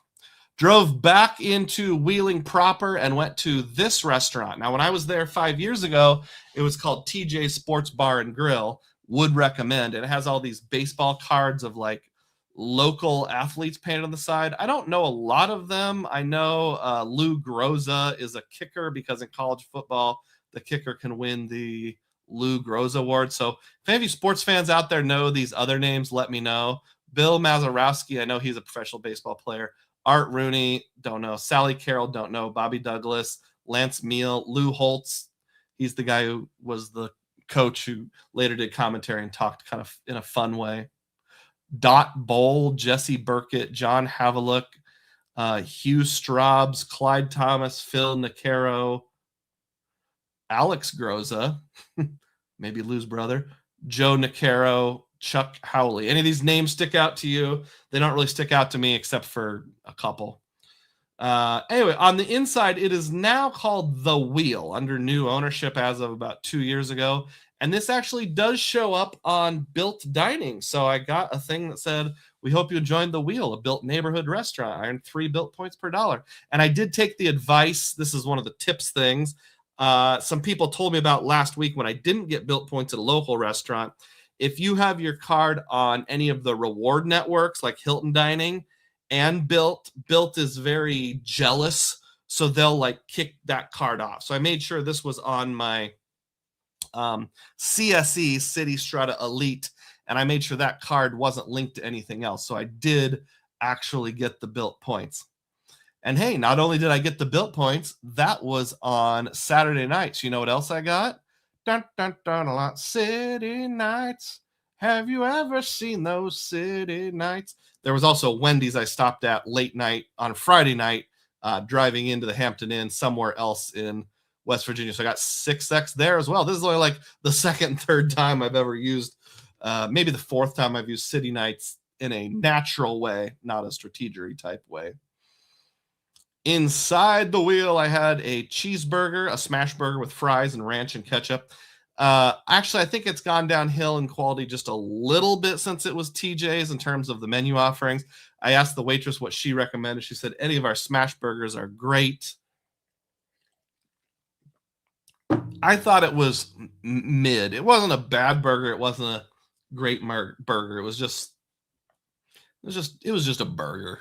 And then for dessert, they had what was supposed to be like a hot fudge cake with ice cream, and it wasn't really hot at all. It was like they took it out of a package. I mean, don't get me wrong, it was still kind of good, but it was like obviously pre-made, pre-packaged with the brownie. The brownie was kind of dry. All right, I'll catch up on comments now. Sleepy Rod says, are you going for the CSR Dugroz? Apparently you can get each Sapphire card bonus now. Sorry, behind. I should try. You know, I've been talking about wanting to get more chase points. I have had the CSP sign-up bonus.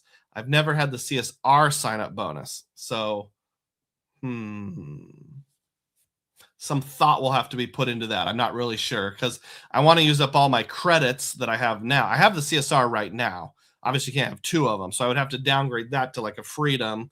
I want to use up some of my credits that I haven't used yet, so I'd have to think kind of long-term with that.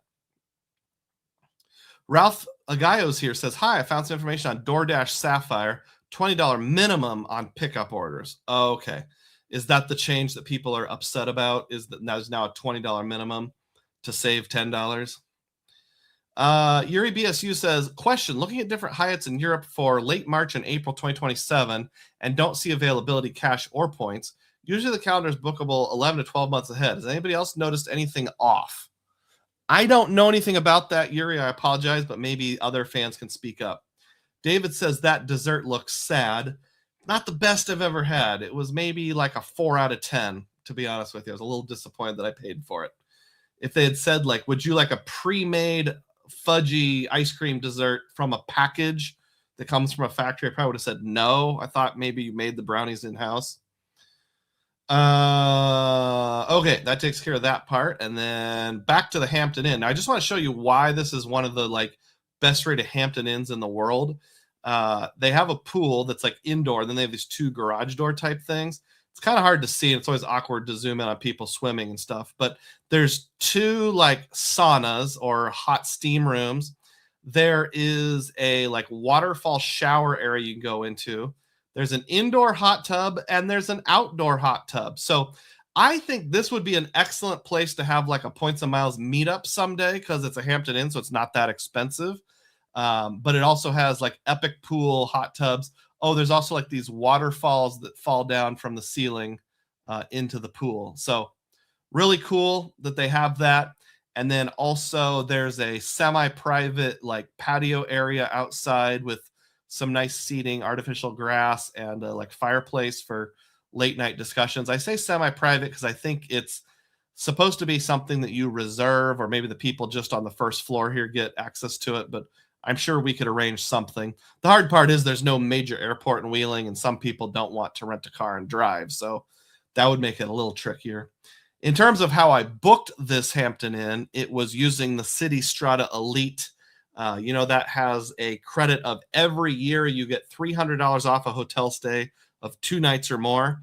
I used the 2025 credit. I booked it back around December 15th, kind of guessed what dates it would be, and I guessed right, and booked this, so got $300 off.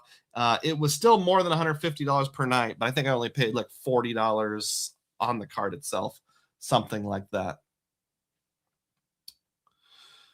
Elijah Zhang asked this: what's a different budget airline to use domestically since Spirit is shut down? Well, they all fly different routes and stuff. That's the hard part. But the two that come to mind are Frontier and Allegiant. Southwest calls themselves a budget airline, but they're really not. They're trying to turn into a big normal airline. All right, so that was Saturday. Sunday morning, I woke up and drove into Pennsylvania to a place called Falling Water. Falling Water is a Frank Lloyd Wright house. I think Ian mentioned that in one of his comments that I should go there, and you know what? I did. They give you this little earpiece that you wear over your right ear to listen to the tour guide, and I thought that was a really good idea. Apparently, this lady's watching me take take the weird selfie of my ear. It's like, hey, I have a reason, ma'am. I'm going to use this on a live stream. Because the tour guide was a retirement age woman who didn't have a very loud voice, but she wore a microphone. And because we had these earpieces, it was really easy to hear even when she's walking ahead of us and facing a different direction. So I really appreciated that. That was a good idea. Here is the house called Falling Water. This was built during the Great Depression, so the 1920s. And I think the person who lived there was named Kaufman. Apparently there was like a Kaufman's department store in the past in Pittsburgh, and it was a really big department store. So that was fun to see. They have stairs that go down into the creek. So it's called Falling Water because it's built over a waterfall. And you'll see a picture of it from the other direction a little bit. But not only do they have stairs to go down there and like dip their feet in the water that literally runs under their house, they also have this wading pool, which is fed by a spring and was like, really cold. So you can do the polar plunge every morning if you live there. On the inside, this is only the second Frank Lloyd Wright house that I've been in, but my understanding is a lot of them have built-in furniture because he, the architect, didn't want people moving furniture around. It's like, this is where it's supposed to be for a reason. So he just built it in.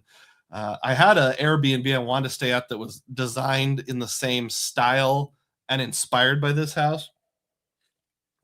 I couldn't figure out any way to do it on points. It was like $800. I wasn't going to pay that. This was my first glimpse at the waterfall. If you go on one of the porches, you're kind of like right on the edge and take a selfie. You can see the waterfall there in the background. We went up and toured the guest house also, which is under a portico. So like if you were a guest of the Kaufmans, you could stay in this other house.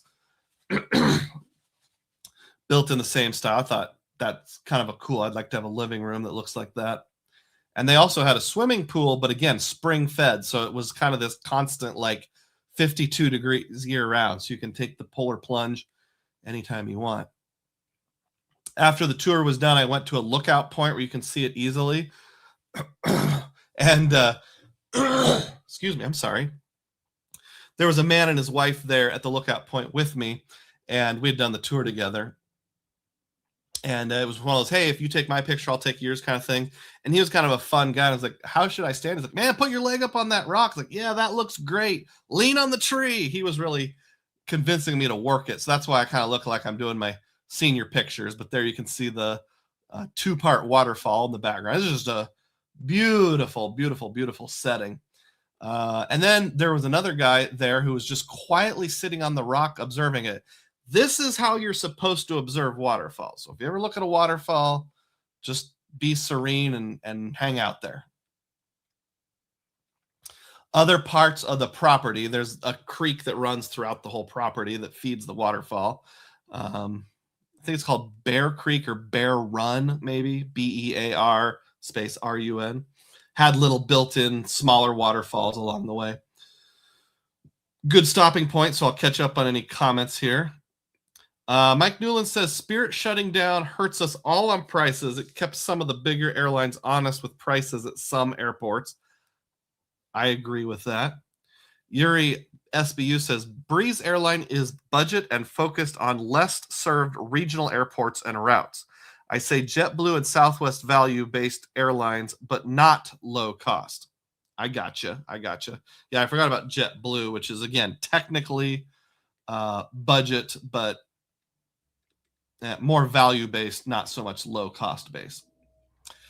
After I left Fallingwater, I started driving south towards almost but not quite West Virginia. So in far southern Pennsylvania, there's a place called Ohiopyle Falls.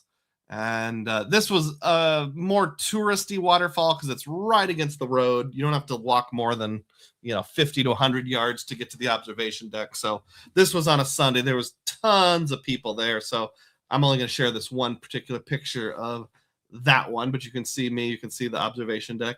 My selfie stick really came in handy. I ended up using that a lot on this trip. While there at Ohiopyle, I got some ice cream. And not only did the ice cream look good, it tasted good. It was good. It was butter pecan and a waffle cone. Now, here's an interesting kind of tip and trick thing. This is the place that sold the ice cream. You can see the sign says hand-dipped ice cream. It's a little harder to see, but on this general store sign, it says Ohiopyle Mining Company, Guest Mill Museum, ice cream, camping equipment, souvenirs, bicycle rentals. So I thought to myself, you know what? If they do bicycle rentals, canoe rentals, and rafting rides, those kind of things, I wonder if it codes as travel. So I'm going to use my Aeroplan card, because if it codes as travel, I can pay myself back. If it codes as dining, at least I'm earning 3 points. Well, what did I get? I got neither. It didn't code as travel or dining. It coded as miscellaneous and specialty retail stores. So that's kind of one of those things where I don't necessarily have a tip on how to go. I mean, we're talking $6.50. So, it's not like I lost out on major points if I'd earned 3 points per dollar instead, or 2 points per dollar in my Venture X, or something like that. But one of those frustrating things is the mystery transaction. That's why I used to love the US Bank Altitude Reserve so much back when, you could get a guaranteed 1.5 cents per point. Now you can't. When you go to a place like a bookstore with a cafeteria inside it, like a university bookstore or something, is it going to code as bookstore? Is it going to code as a restaurant? I don't know. Do I use my Attune card? Do I use my dining card? Well, with the US Bank Altitude Reserve, don't have to worry about it. As long as it's tap to pay, you'll get your full 3 cents per points. Again, not a big deal. I put as many of my purchases as possible on this trip on the Venture X card or the CSE for dining. That's how I got those city nights. I wasn't going to do that originally, but since I got city nights, I'm like, I'll just put all my dining on here. That's good. Maybe I'll use this for American someday. My philosophy has always been travel isn't for the purpose of earning points, because I don't travel enough and I don't travel with a high enough budget to earn a lot of points. So I'll put a little thought into it, but if I only get 1 cent per point on some $6.50 purchase, I'm not really going to freak out about it or anything like that. Let's see. Ian says, have you ever thought about getting an Insta360? Has that invisible selfie stick? I've seen that occasionally. I always find it to be a little weird, but I'm loving it more and more. Mike Newland says hidden gem or just really good photo stop. Ohio Pile Falls, good photo stop. It's not really a hidden gem at all. Jake says looks like a great trip. It was. We're not even to the best part yet. Now, about 3 miles up and around the corner from Ohio Pile Falls is another waterfall called Cucumber Falls.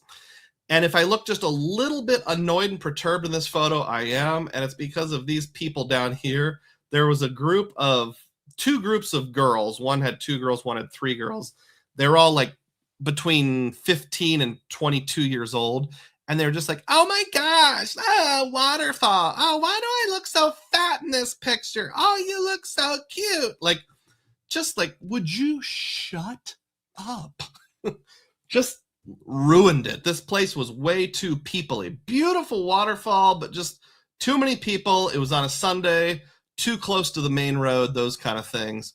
I'm going to try to play a video. I don't know if you'll get any audio or not, but we're going to give it a shot here. I have to stop sharing and then start sharing again and choose the correct window. This one right here. All right. See if this plays okay.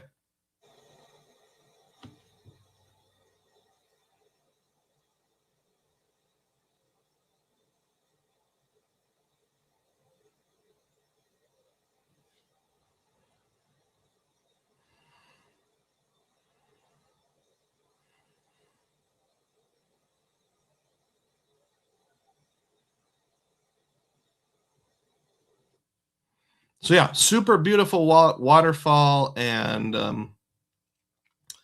really awesome place when there weren't people making loud noises. Here it is from a different angle. I'll have to share that again.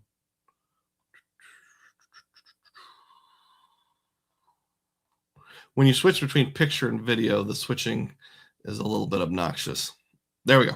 So pretty cool. And then here was a funny picture.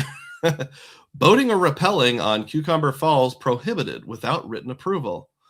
I wouldn't recommend the boating part. I don't think going over that waterfall would be super good for your health. I can understand the fun of rappelling, but yeah, if you were rappelling, that would ruin it for everybody else. Random monument stop of the trip was just down the road from there called, Braddock's Memorial, Major General Edward Braddock. So the French and Indian War took place. Who fought in the French and Indian War? The French and the Indians. Actually, no, that's not right. The French versus the British both had Indian allies. This was before America became a country. So George Washington was in this war. He wasn't an American yet. He was like a 22-year-old British major or something like that. Braddock was his boss, like the commanding general of one of the British armies that was going to march to Fort Duquesne, which is what is now Pittsburgh, which later became known as Fort Pitt. And didn't go very well. They got ambushed. Braddock died, and they buried him in the middle of the road. So Braddock got a grave here, and there's an interesting story about that. But unless you're a major nerd, you probably don't want to hear about that. And then just up the road from there is this memorial. This is the Giant Potato Monument. I thought that was pretty fun, and worth taking a picture. Okay, I'm just kidding. That's the backside. On the other side, it's the Fort Necessity Monument, which was the first significant battle of the French and Indian War, again, involving George Washington. And then just a few hundred feet away from that is this building called the Mount Washington Tavern, which George Washington never stayed at. It was actually built after he was already dead, but it was named in honor of him. The first ever national road, which is called National Road, ran right in front of this tavern.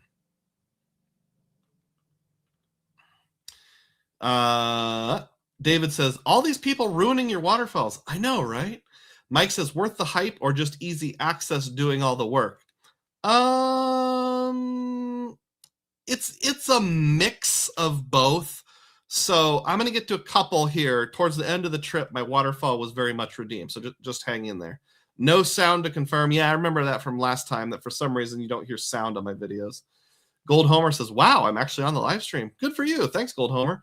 A few people have dropped off because they aren't nerdy history lovers like all of you are. So keep clicking thumbs up. I will try to do a few like points of miles stuff in between. After I left there, I drove into Morgantown, West Virginia, which was where I was going to spend the next 2 nights. Morgantown is the home of West Virginia University, which has some cool buildings like this one, Stewart Hall, and this one. And there was people in gowns walking around. So apparently it was graduation time for at least one of the colleges there. I'm glad that didn't make hotels too expensive. They're actually fairly cheap. I took a hat tip from Matt Clausen because the place I was going to be staying didn't have laundry, and I sought out a wash and fold, which is like you drop your laundry off, come back the next day and pick it up, and they wash and fold it for you. So I found this place called The Dirty Comes Clean, which is, I guess, kind of a creative name for a laundromat. Let's see. Then I arrived at the Holiday Inn University area, and here's a picture of the lobby. Pretty standard Holiday Inn. Here's a picture of the outside of that Holiday Inn. Now, the way I paid for this was 2 different things. One was a free night certificate. I no longer have the IHG business card, but I did up until less than a year ago. And I used some strategery when I canceled it. I waited long enough after the annual fee hit for the free night award to deposit in my account, called them up like 2 days later, then canceled it, but it was still within 30-day grace period, so I got my $95 back. So I got a free night certificate. Didn't even have to pay the annual fee. So this is the last one that I'm going to have unless I get the card again in the future. And it expired sometime during the month of May. And this was the only traveling I was going to be doing where I could possibly use it. So I'm like, you know what? I'm going to stay at an IHG property. And there's only 2 worth considering here in town. There was this one, which was a Holiday Inn. And then there was another one, which was a... Oh, what's their suites called? Is it Hawthorne Suites, or am I thinking of the wrong chain there? One of their suites, which was slightly less expensive, so I could have used it either place. I wanted a place that had a restaurant on site because I was thinking, I would want to eat breakfast. The one that had suites didn't even do breakfast. It was one of those extended stay type things. Both were really well rated, so no problems. Now, in hindsight, I'm wondering if I should have just stayed at the extended stay and gotten free laundry instead of spending $25 on the wash and fold, because I ended up not eating breakfast either morning. Basically, that night that I arrived there in Morgantown, I went to a Mexican place and got like a chicken and shrimp dinner and ate way too much. And I think the shrimp didn't sit well with me, so I wasn't even hungry for breakfast the next morning. And then the morning that I left, I guess I didn't really want breakfast that morning either. So ended up not really being a thing. So I only charged 1 meal to the restaurant the whole time I was there. 1 meal at the restaurant to the hotel. And I'll come back to why I do that once I get to that part. Probably most of you already know. So maybe I made the wrong choice. One night was a free night certificate. The second night was a combination of points plus cash. And the cash rate was around $140, $150. By using 8,000 points, I was able to drop that in half to about $72. So 2 nights put together was only like $72. You'll remember earlier in the program, I mentioned I transferred some points from IHG, which I generally don't recommend, but if you only need 1,000 points to top something up to save 70, 80 bucks, in that case, it might be worth it. And I thought it was. I will also mention I was going to do a screenshot and I didn't get it. In a live stream a couple weeks ago, I said something like I put this on my Aeroplan card because I wanted to be able to, boom, pay myself back later. And the charge just disappeared, even though it was points plus cash. It has now reappeared for the correct amount. Now, I can't pay myself back because I thought this might happen. Since it was a points plus cash booking, it shows up as a points purchase through points.com, not an actual charge at the Holiday Inn. But the meal that I charged to my room, different charge, did show up as a charge directly from the Holiday Inn. So that one I will be able to, boom, pay myself back.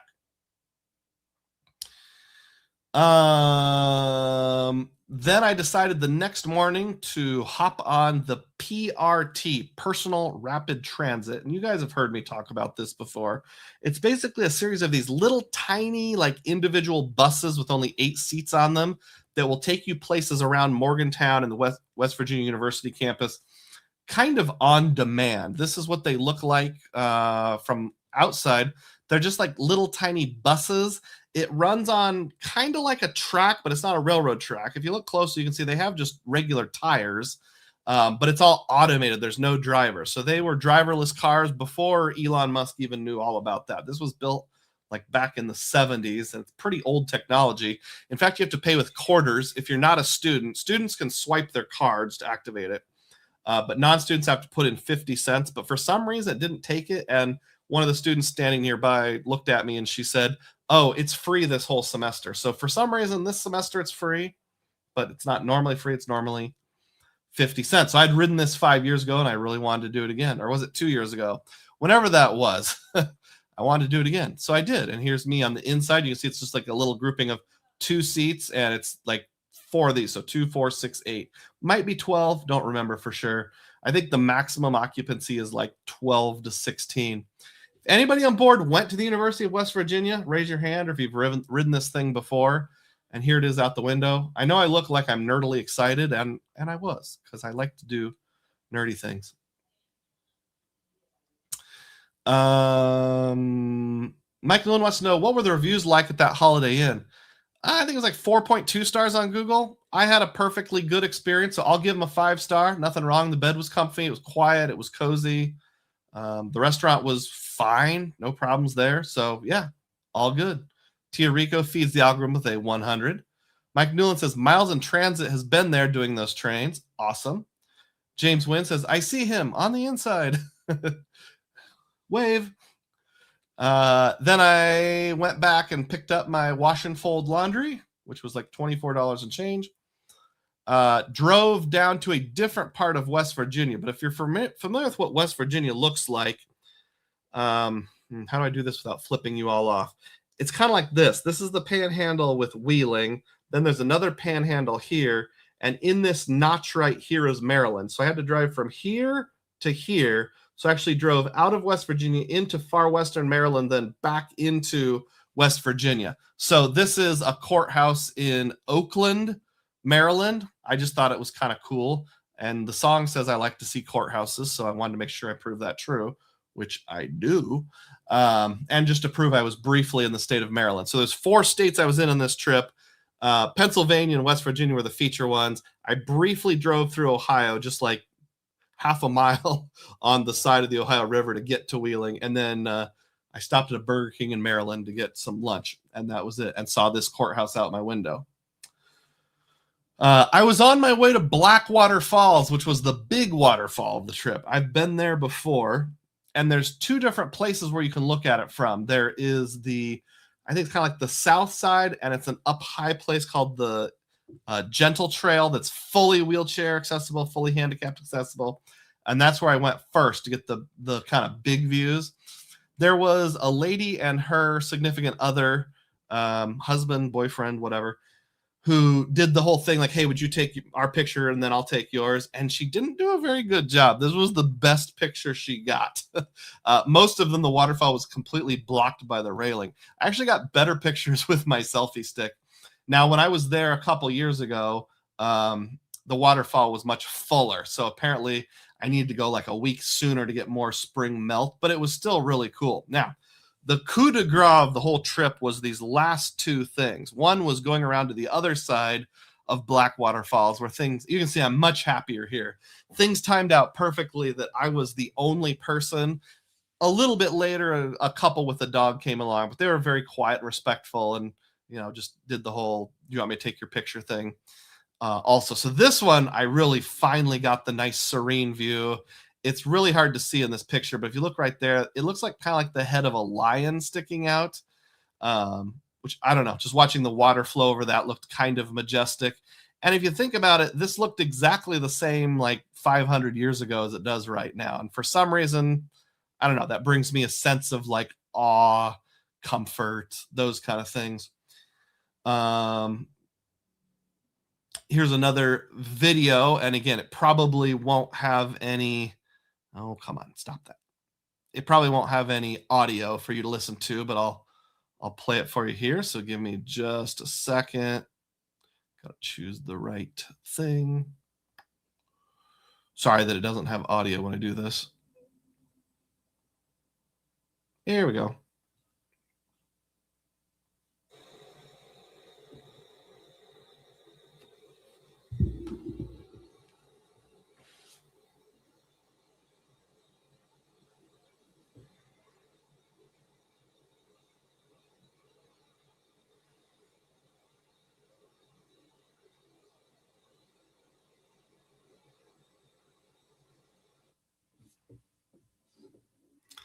I think I like it even better than Niagara Falls. Now, having said that, I've only been to Niagara Falls once in my life, and I was about 11 or 12 years old, so I may not have like a super good memory of it. But it's a little more personable, a little more peaceful, and you can get right up close to it easily. Now, I know you can take like a boat underneath Niagara Falls too, so maybe that's a unfair way of putting it. Let me get back to my pictures here. Last one at Blackwater Falls, right there. They call it Blackwater because you can kind of see the water's kind of like a rusty, dark color because there's a lot of like minerals in the rocks and some of the sap of the trees in the area leaches into the water. It's called the Blackwater River, and it eventually flows into a river that flows into the Monongahela River, which goes up to Pittsburgh and flows into the Ohio River, which flows into the Mississippi River, which flows into the Gulf of Mexico. So if you're peed off of this porch into the water right below the waterfall and you were standing in New Orleans and touching the river, you might be touching the same water. Who knows? Catch up on comments here before I get into the last major thing. Where were we? Let's see. James Wynn says, any famous songs about West Virginia? Oh, there's that one about taking people home. It's about kidnapping, I believe. Mike Newland says, how many states have you been through in all your travel, Dugroz? I don't know, because the problem is I go back to a lot of the same ones, kind of those East Coast states. There's a lot of duplication. I've never been above. I've never been above upstate New York, so I'm still missing Rhode Island, New Hampshire, Vermont, and Maine. I need to get up to that northeast corner. And then the far northwest corner also, Oregon, Washington State, never been there. North Dakota, never been to because never really had a reason to go, even though it's even closer. Alaska and Hawaii are also missing. I think I've got all of the others at some point in my life. Don't quote me on that, though. Too many. QC Man drops one Dugroz Reports membership. Celebrate. Thank you so much, QC Man. I really appreciate your patronage. That's just as good as a $3 super chat. QC Man says, don't go chasing waterfalls, Doug. There's also a song that's like, waterfall, hear my prayer. James Wynn says, Iowa State, go Brock Purdy. Absolutely. Mike says, if the water were crystal clear, would anyone still rank Blackwater Falls this highly? Well, it wouldn't make a lot of sense. Travel Fan 11 is in Maui, Hawaii. Oh, way to go. That's one of the states I need to get to. Where's that waterfall? It's Blackwater Falls State Park in West Virginia. Glad you like it. You guys go back and catch it. I try to label things as much as possible. RemGB is here, says just checking in. I'll catch up on the full video later. Hey, we had a little renaissance of people hopping on board. Manuel Jimenez says, good evening from Assisi, Italy. Oh, well, way to go. Hey, what's the matter, you? Hope you're having a good time there in Italy. Is there something special about that town in Italy? Or is it just because it's Italy? QC Man says, Manuel, go visit St. Francis's home. Oh, hey, yeah. That's where I've heard of Assisi before. St. Francis of Assisi.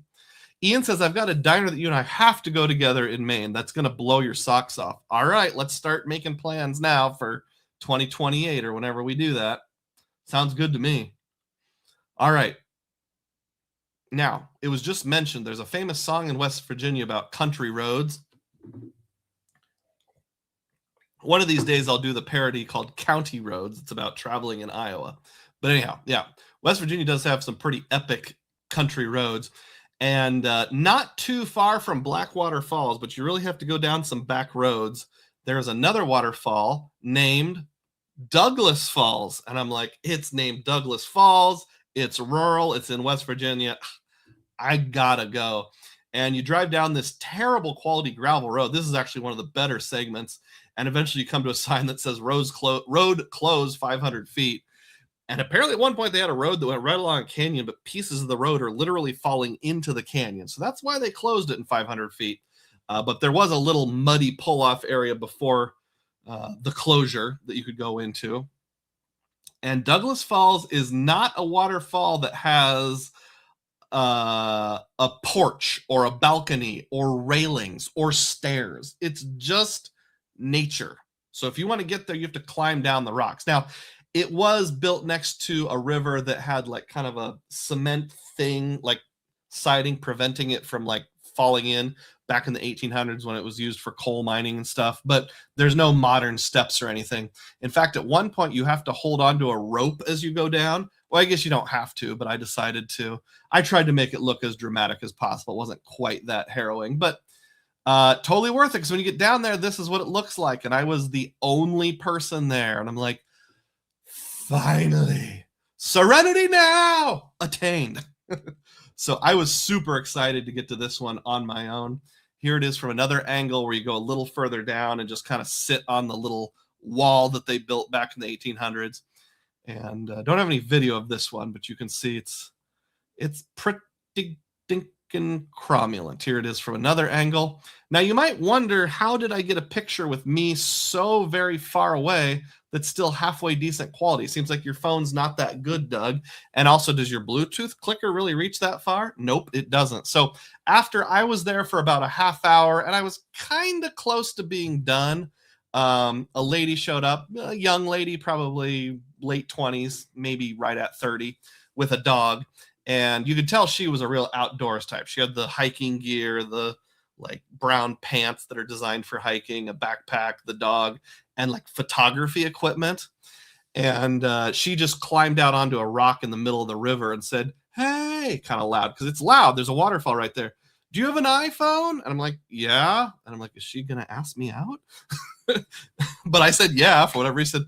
"If you want, I'll take your picture and then I'll airdrop it to you." And I'm like, "Oh, that'd be awesome." So she took this picture, and she took 3 pictures. The other 2 didn't turn out, but this one did, and then airdropped it to me. And even though I was like 30, 40 feet away, I was still able to get it. So if you're watching this, random lady, I really, really appreciate it. I tried to return the favor and send her one of like her and her dog out on the rocks, and I guess my phone was too old or something. So I tried to get closer to her, and her dog was like attacking me, not like angry attacking, like I want to jump on you, pin you to the ground and lick your face type attacking. So she's like, "Maybe we just let it go." And of course we're yelling this whole conversation because, again, there's a waterfall and waterfalls are loud. So if you ever find out who that is, let me know and I'll return the favor. On the way back up north towards Morgantown, I took a different route. I stopped by the, oh shoot, I should know the name of it. There's a monument that has a name. It's on a rock. It's Lord something's monument. Oh man, this is so embarrassing, guys. I can't remember the name of an important monument. Stone in West Virginia. Fairfax Stone. Don't know why I couldn't remember that.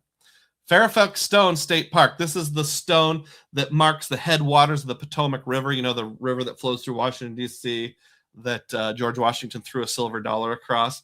Well, it's just like a ditch here. But back in the 1700s, someone, maybe Thomas Jefferson's dad, decided this is the official starting point.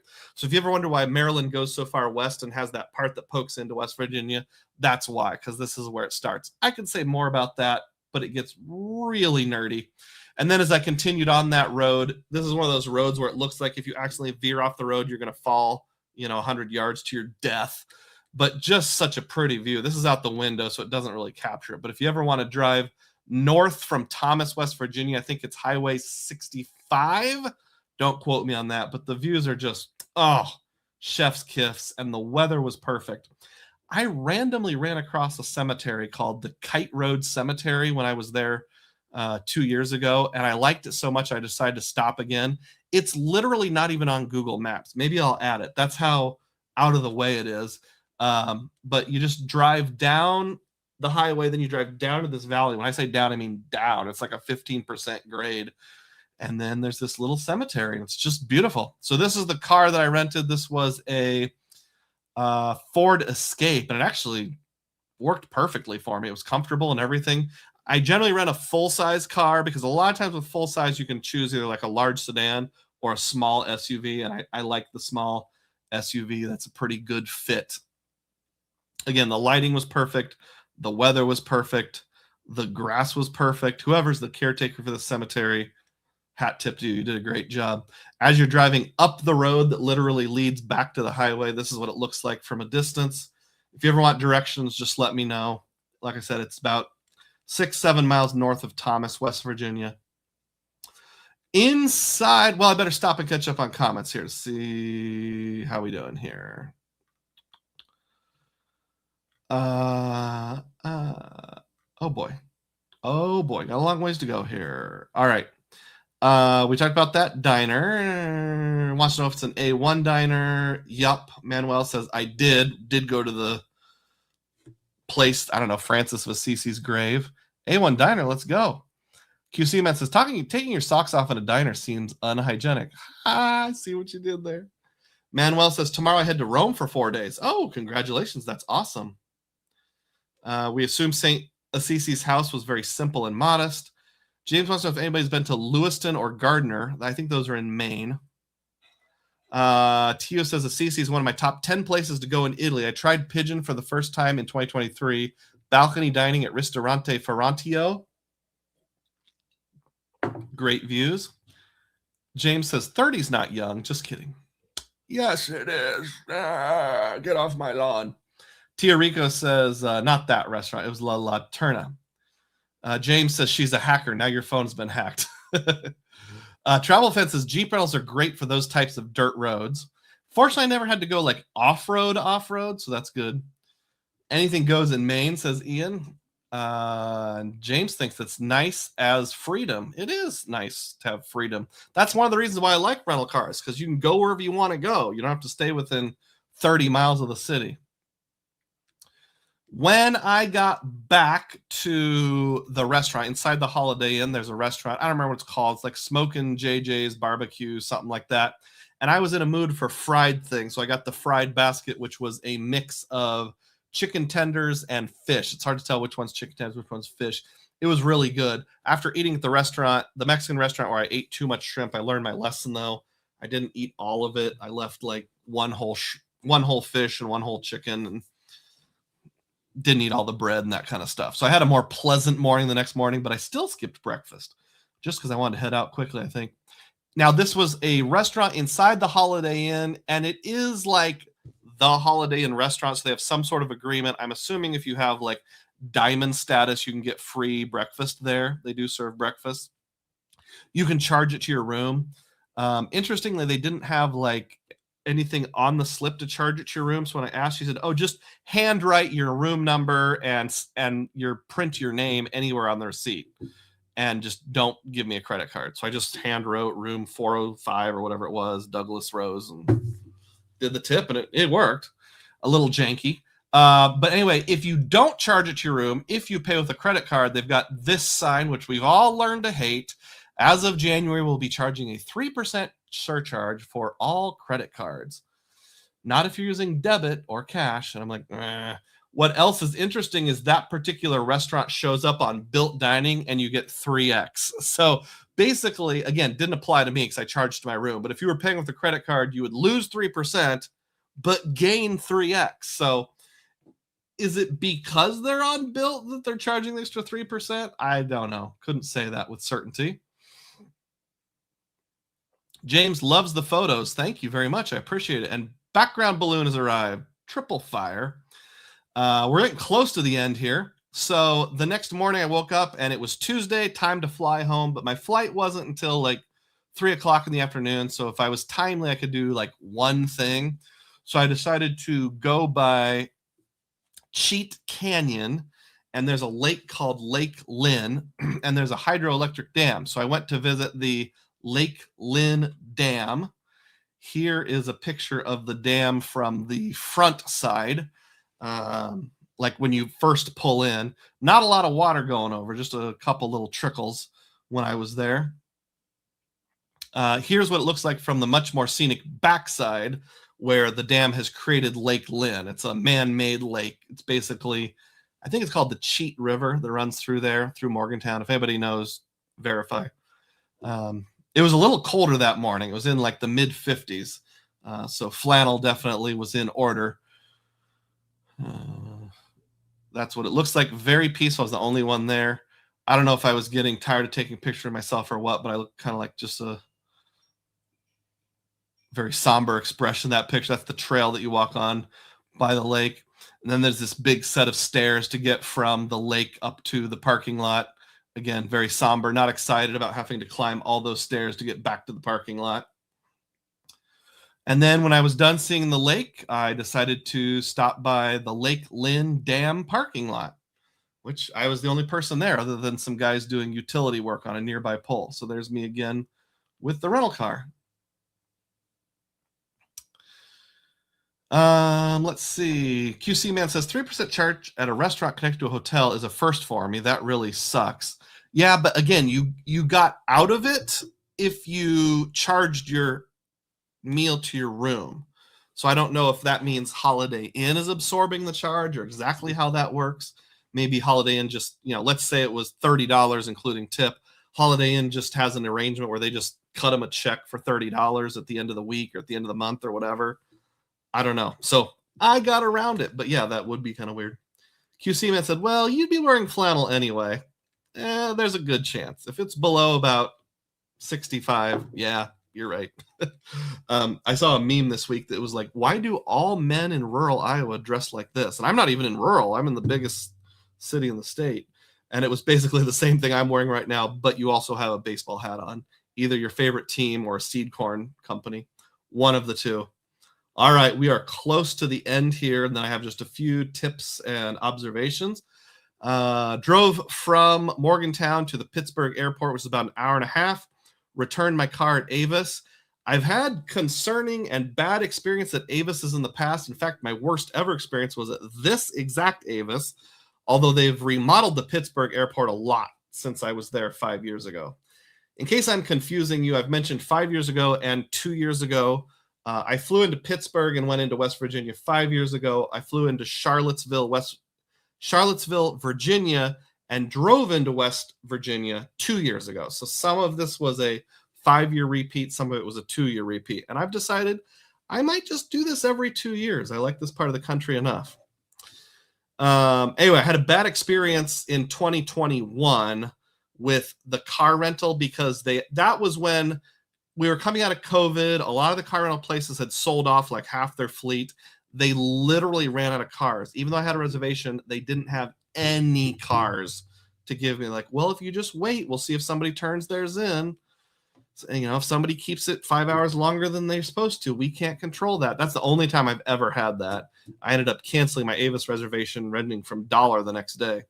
But this time around, different location. The Pittsburgh airport went through a major remodel sometime in the last 5 years and had no problems at all. So we'll see with the billing. Fingers crossed. Hopefully they don't charge me for damage or anything. Comment on that towards the end. I did have to pay a couple tolls, and the way they do tolls, it said, is they just pass along the tolls to whatever credit card you got on file, which was also my Altitude Reserve. And plus like a $4.95 fee for each day you incur a toll. So if I pay a $2 toll on Monday, that's the only toll I have. They charge me $2 plus the $5. So I tried to avoid tolls every day, but I did have it at least one of the days. I had to take a toll road, or it would have added like 50 minutes to my travel. I didn't want to do that. Speaking of damage, I always take pictures when I turn in my rental car. In addition to the exterior, take a picture of your fuel level when you turn it in so they know you're not lying or fibbing, and take a picture of your odometer. I've had that be wrong before. When I turned in the car, I took lots of video, lots of pictures. There was a guy like working on it. I think he was slightly annoyed that I was taking pictures, but I'm like, hey, I'm going to do it. I have the right to do this. He wrote on the windshield these things. I don't know what PIT, DP, Aver, maybe that's supposed to say Avis. I don't know, 418. But in the bottom right, he wrote sold, crossed it out, and then wrote must sell. So apparently I'm maybe the last person ever that will rent this particular vehicle because he wrote must sell on the window. There was a spot where like the hood meets the frame where it was like damaged, like something had hit it. And there was like a 1/2-inch gap that wasn't supposed to be there that was very jagged and rough. I took plenty of pictures and videos of that to make sure they knew that, hey, this wasn't my thing. So that's one of my tips, is always take plenty of pictures of your rental vehicle, both on pickup and on drop off before you even start driving it. Do a video and say out loud, it is April 24th, 2:30 p.m. I am at the Avis rental car at the Pittsburgh International Airport. And then like describe what you're seeing. Like there's a little chip here, a little chip here. This is just bird poop. You know, the wheel has been scratched. Just do it all. I've had that come in handy once with like a formal problem. Like they were actually going to charge me for a chip in the windshield. And I got lucky on that one because I didn't take my video until after I pulled out of the parking garage, but they still honored it. And another one is where they kind of asked a couple questions about drop-off time because they gave me the wrong car, and I had it documented, like timestamp screenshots of the exact time I picked it up and those kind of things. I had a 2-hour and 45-minute layover in the Detroit airport on the way home, and I did some texting with Chad Pennycuff because I know he flies into Detroit a lot. For what he recommended between like, is it worth changing terminals? Because there was a Party Pass lounge and a Party Pass restaurant, but they were in the international terminal and I was in a domestic terminal. And he's like, you'll have to go through security again and take a bus because there's no direct like hallway connecting the two terminals. I'm like, I don't want to go through security a second time. So I was like, what is in my terminal? So there's only two things. One was like a video game thing where you can play video games, but I don't know, it didn't look that exciting to me.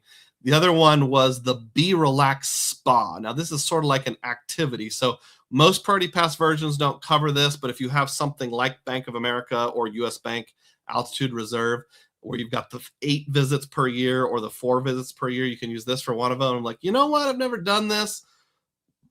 I'm going to try it. I'm going to try the Be Relax Spa and get a massage. Now, the way it's described here, be back 15-minute massage plus oxygen, or a 30-minute massage, and then something about nail polish and a foot lounger. And I'm like, oh, that sounds good.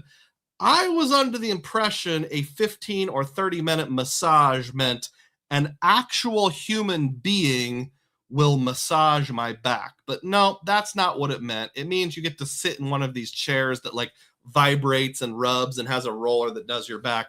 And actually they had 2 different levels of chair, the less good and the better. And she's like, the Party Pass only pays for the less good chair. Go sit in that one in the corner. Unless you want to pay $15 for the upgrade. I'm like, I ain't paying $15. Give me whatever comes with Priority Pass. And when I saw the chair, I was kind of disappointing. And they said, okay, you've got 2 options for that chair. It comes free with your Priority Pass. You can either do a 15-minute massage with oxygen treatment or a 30-minute massage without the oxygen treatment. And I'm like, I was kind of intimidated because I didn't know if I would like it or not. So I'll just do the 15-minute one. It wasn't because I wanted oxygen treatment. It was just because I didn't want to feel obligated to sit in the chair for 30 minutes. So what the oxygen treatment actually was is, look at this little machine in the background. It just blows oxygen in your face. You wear this thing that looks like a microphone, but instead of pointing at your mouth, it points at your nose and just blows a little bit of oxygen. Now that sounded really corny, but honestly, it was kind of refreshing. It took about a minute to get used to. And then the chair itself, as soon as I sat in it, I asked the attendant, like, is there any way to like lower the intensity of these like rollers that jab into your back? It's like, then you can turn it off. That's about it. I'm like, well, I don't want the heat. So I was like, oh, okay, well, let's just put it on the lowest setting and go for it. And then he handed me the remote. It took a while. It took about 2 or 3 minutes. But once I played with it, kind of figured it out, I ended up really liking it. It was very relaxing and made my last leg of the flight more enjoyable. So I might do this again in the future. You know, would I pay $38 or whatever it was out of pocket? What was it? 35, 38. Would I pay $38 out of pocket? No, absolutely not. But would I pay 10? Yeah, I probably would. And they weren't really paying attention to the time limit. So I actually went like 22 minutes. even though it's only supposed to be 15. The original attendant went into, apparently there's some rooms there where you actually go in and close the door and they go in with you. So apparently if you pay enough, you can get like the real human massage, but not me. Catch up on comments here real quick, and then I've just got just a couple closing things. Travel Fan 11 says, who's taking pictures of you? Were we with someone or using a tripod with a timer? A tripod with a Bluetooth trigger.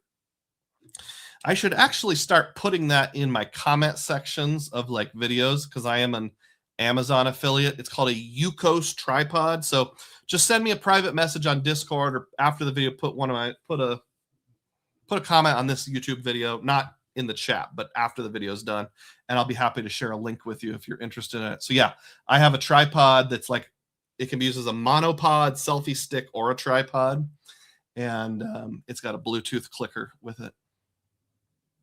QC Man says, must sell. Did you leave such a bad BO that they have to sell it as a major discount now? Just kidding. Again, I bet you just thought of Seinfeld. No, I didn't wreck it or anything. It was like 29,000 miles, and it was just a little beat up by the time I got it. It was fine. There was no problem. I'm not upset. YouTube Experiments here, listening while driving. Thanks for being here. Appreciate it. I really appreciate the 57 of you that have stayed on board. James Wynn says, massage. I don't know if that's an inside joke or I'm missing something. QC Man says, at least with the Video Arcade Party Pass, you can get some drinks and snacks for free, even if you don't want to play games. Oh, okay. Have you done it before? What did you think? Never tried it. James says, oxygen is nice. Smiley face with tongue out. Awesome. All right. Almost done. And then after I did my oxygen breathing, back massaging chair thing, again, based on Chad Pennycuff's recommendation, he said, go get a Detroit style chili dog. So I did, found a something's Coney Island, like Bob's Coney Island or something, got a chili cheese dog, and that was about the right size. I didn't want something, it was a weird time of day. It was like 3:30 or something. So I didn't want like great big. I didn't want real small. That was pretty good. So had to pay for it like a plebeian. Didn't get it for free, but hey, I got it. Hey, if you're listening, Bob's Coney Island in Detroit, please join Priority Pass Restaurants.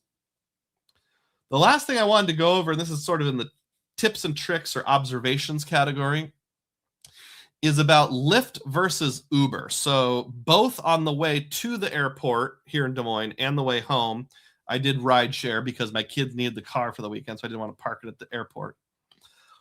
So take a look at the price here. This is on Lyft for me to get home. Standard price, $43.13. And that is after applying the $10 CSR Lyft discount you get once per month. So inclusive of the discount, you see it was $55.92. They knock it down just a little more than $10 because I also have like Lyft Pink or whatever it is. So with Lyft Pink and the $10 credit, $43.13. I was like, that's really high. Usually it's in like the 30s.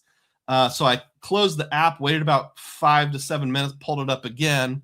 And the second time it was $38.43 after discount. So coming down, we're heading in the right direction. But again, after, you can even see the little Chase logo down here. After my Chase CSR discount, $38 and change. Now, exact same trip at the exact same time on Uber, $35.96 if you choose standard. Remember, Lyft was $38. Or if you're willing to do a wait and save, $32 instead of $38. So I'm saving $5 or $6 even after the discount by going with Uber. So I went with Uber. The reason I'm bringing this up is, I don't know, the whole Lyft thing through Chase kind of disappoints me because that happened both times, on the way there and the way back.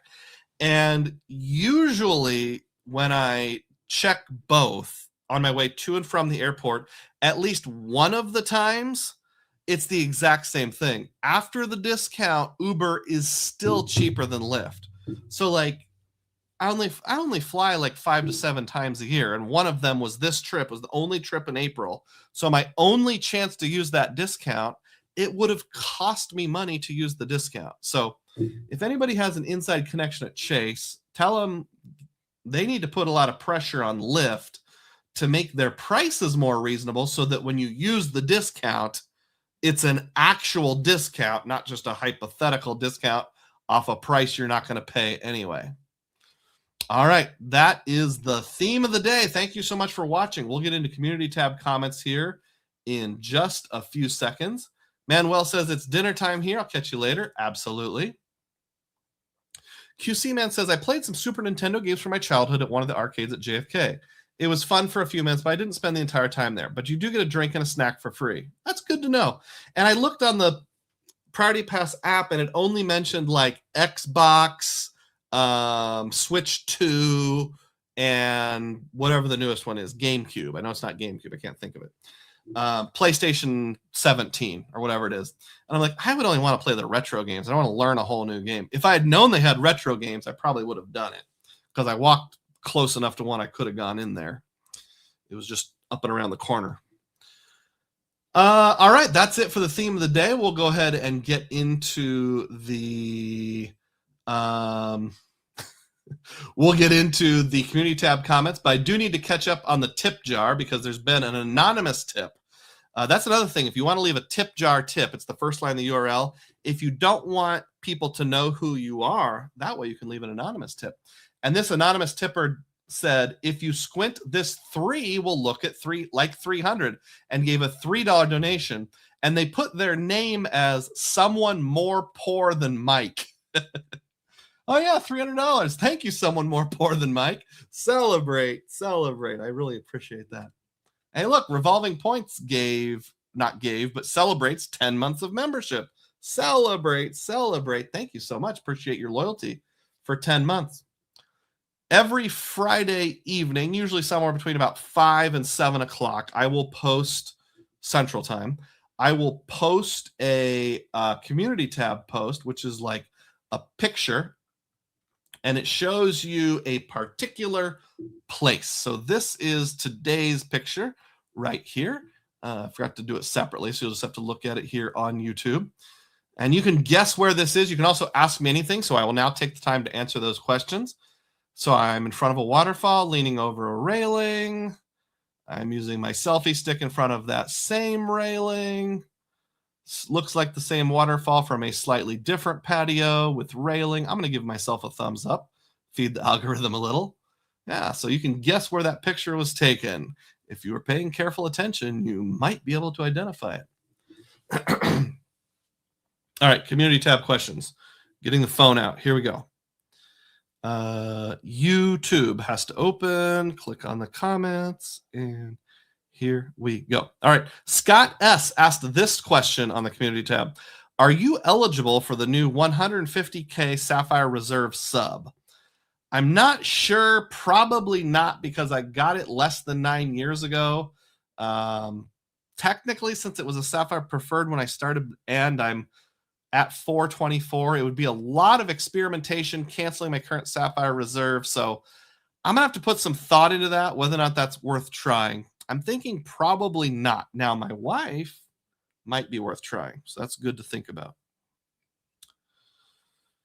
Calderd's made this guess. That's Idaho Falls, very close to Idaho Falls, Idaho. My family visited there once when I was stuck in the Minneapolis airport because Delta didn't want to fly me anywhere. Well, sorry to hear about getting stuck. It is a waterfall, but it's not Idaho Falls. An anonymous person said Niagara Falls, but they temporarily got much smaller.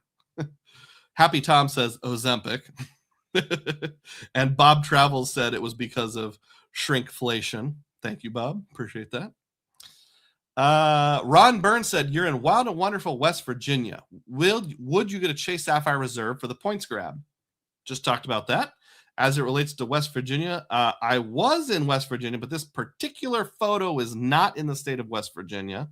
Her Months wants to know if I'm in East Virginia. Nope, I'm not in East Virginia either. Sort of like there's an East Carolina University. Bob Travel made this guess. You are hitting all the stops along the Kankamungus National Scenic Byway. You're going to stop for lunch at Cheese Louise. I had to look up the Kankamungus National Scenic Byway. Apparently that's in Maine. So when Ian and I go there for that one diner, we can stop by the Kankamungus National Scenic Byway also. Hare Months gave a veiled hint to where this picture was taken, said, hey, Doug, since you're there, don't forget to try Paddler's Pizza on Sherman Street next door from the bakery. So that's right. That is actually correct.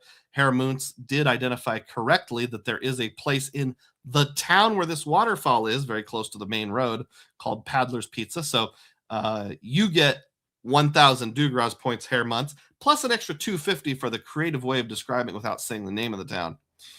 And then the completely obvious correct guesses come from two people. Dennis Patton said, looks like Ohiopyle, Pennsylvania, if I'm not mistaken. Ding, ding, ding. You win. Here's 1,000 Dugroz points. Thank you, Dennis. And then Ian said, you are standing at Ohiopyle Falls in Pennsylvania. And let me tell you, it's dripping with history. You're right in the heart of the French and Indian War country. A young George Washington himself passed through this very area in 1754. We mentioned that. Fort necessity and all that. And actually noted the Uogani River here was unnavigable. Those very rapids you're looking at are essentially shaped his military strategy. Speaking of Washington, his grave at Mount Vernon is only about 4 hours away. Been there on a different trip. Nearby Pittsburgh, just 70 miles north, is the site of Fort Pitt, formerly known as Fort Duquesne, the center of the colonial frontier conflict during the French and Indian War. You know, it's weird. I've flown into Pittsburgh twice now, never actually went into Pittsburgh proper. The airport is like way outside of town, like 20 miles west of town. So I just flew in and then drove. Ian continues on. As for old folk music, this is deep Appalachian folk music territory, the kind of hollows and rivers, valleys where murder ballads, shape note singing, and old-time fiddle music were kept alive for generations. The musical roots here predate the Civil War. I like it a lot. Also, if you're a grave pilgrim, James K. Polk, Andrew Jackson, several other presidents are within a reasonable road trip through the Appalachian corridor. Absolutely. And someday I will get there, but it didn't happen this town. Not bad for a little waterfall town. I said, not bad. You know that all from memory. And he said, my agent knows everything. That's it. Okay. Thanks for all the comments on the community tab. I appreciate that. Travel Fan 11 says, very much appreciate your review of the massage. I've thought about visiting those in the past, and now I know that I'll do it on a future layover visit based on your review. Yeah, and the first 2 or 3 minutes, it'll feel kind of uncomfortable, but if you hang in there, mess with the controller, at least in my case, it got better. I do have kind of a bad back, so sometimes flying does get a little owie with me, but it wasn't too bad. I mean, the longest flight was from Detroit back to Des Moines, which was like an hour and 35 minutes or something like that. Ian says, thanks for the info. Thank you for participating in the community tab, Ian. We'll go ahead and wrap it up here. I'll mention who needs to be acknowledged, and then this is your last chance to contribute or make a comment. LN got the ball rolling with a 149 super sticker. Thank you, LN. John donated 1 membership. Thank you, John. Bill Wright donated $2. Thank you, Bill. Mike Newland donated 50 memberships. That's like $150. Whoa, celebrate. Thank you, Mike. I appreciate that. Ben Bradshaw celebrates 2 months of membership.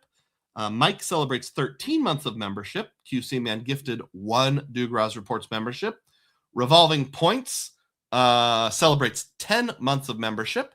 And then over on the tip jar, Juan from the MIA gave $3. And someone more poor than Mike, anonymously, gave $3 as well. So thank you so much to all of the contributors today. We're ready to wrap it up. Good amount of time. We're right at 2 hours and 15 minutes.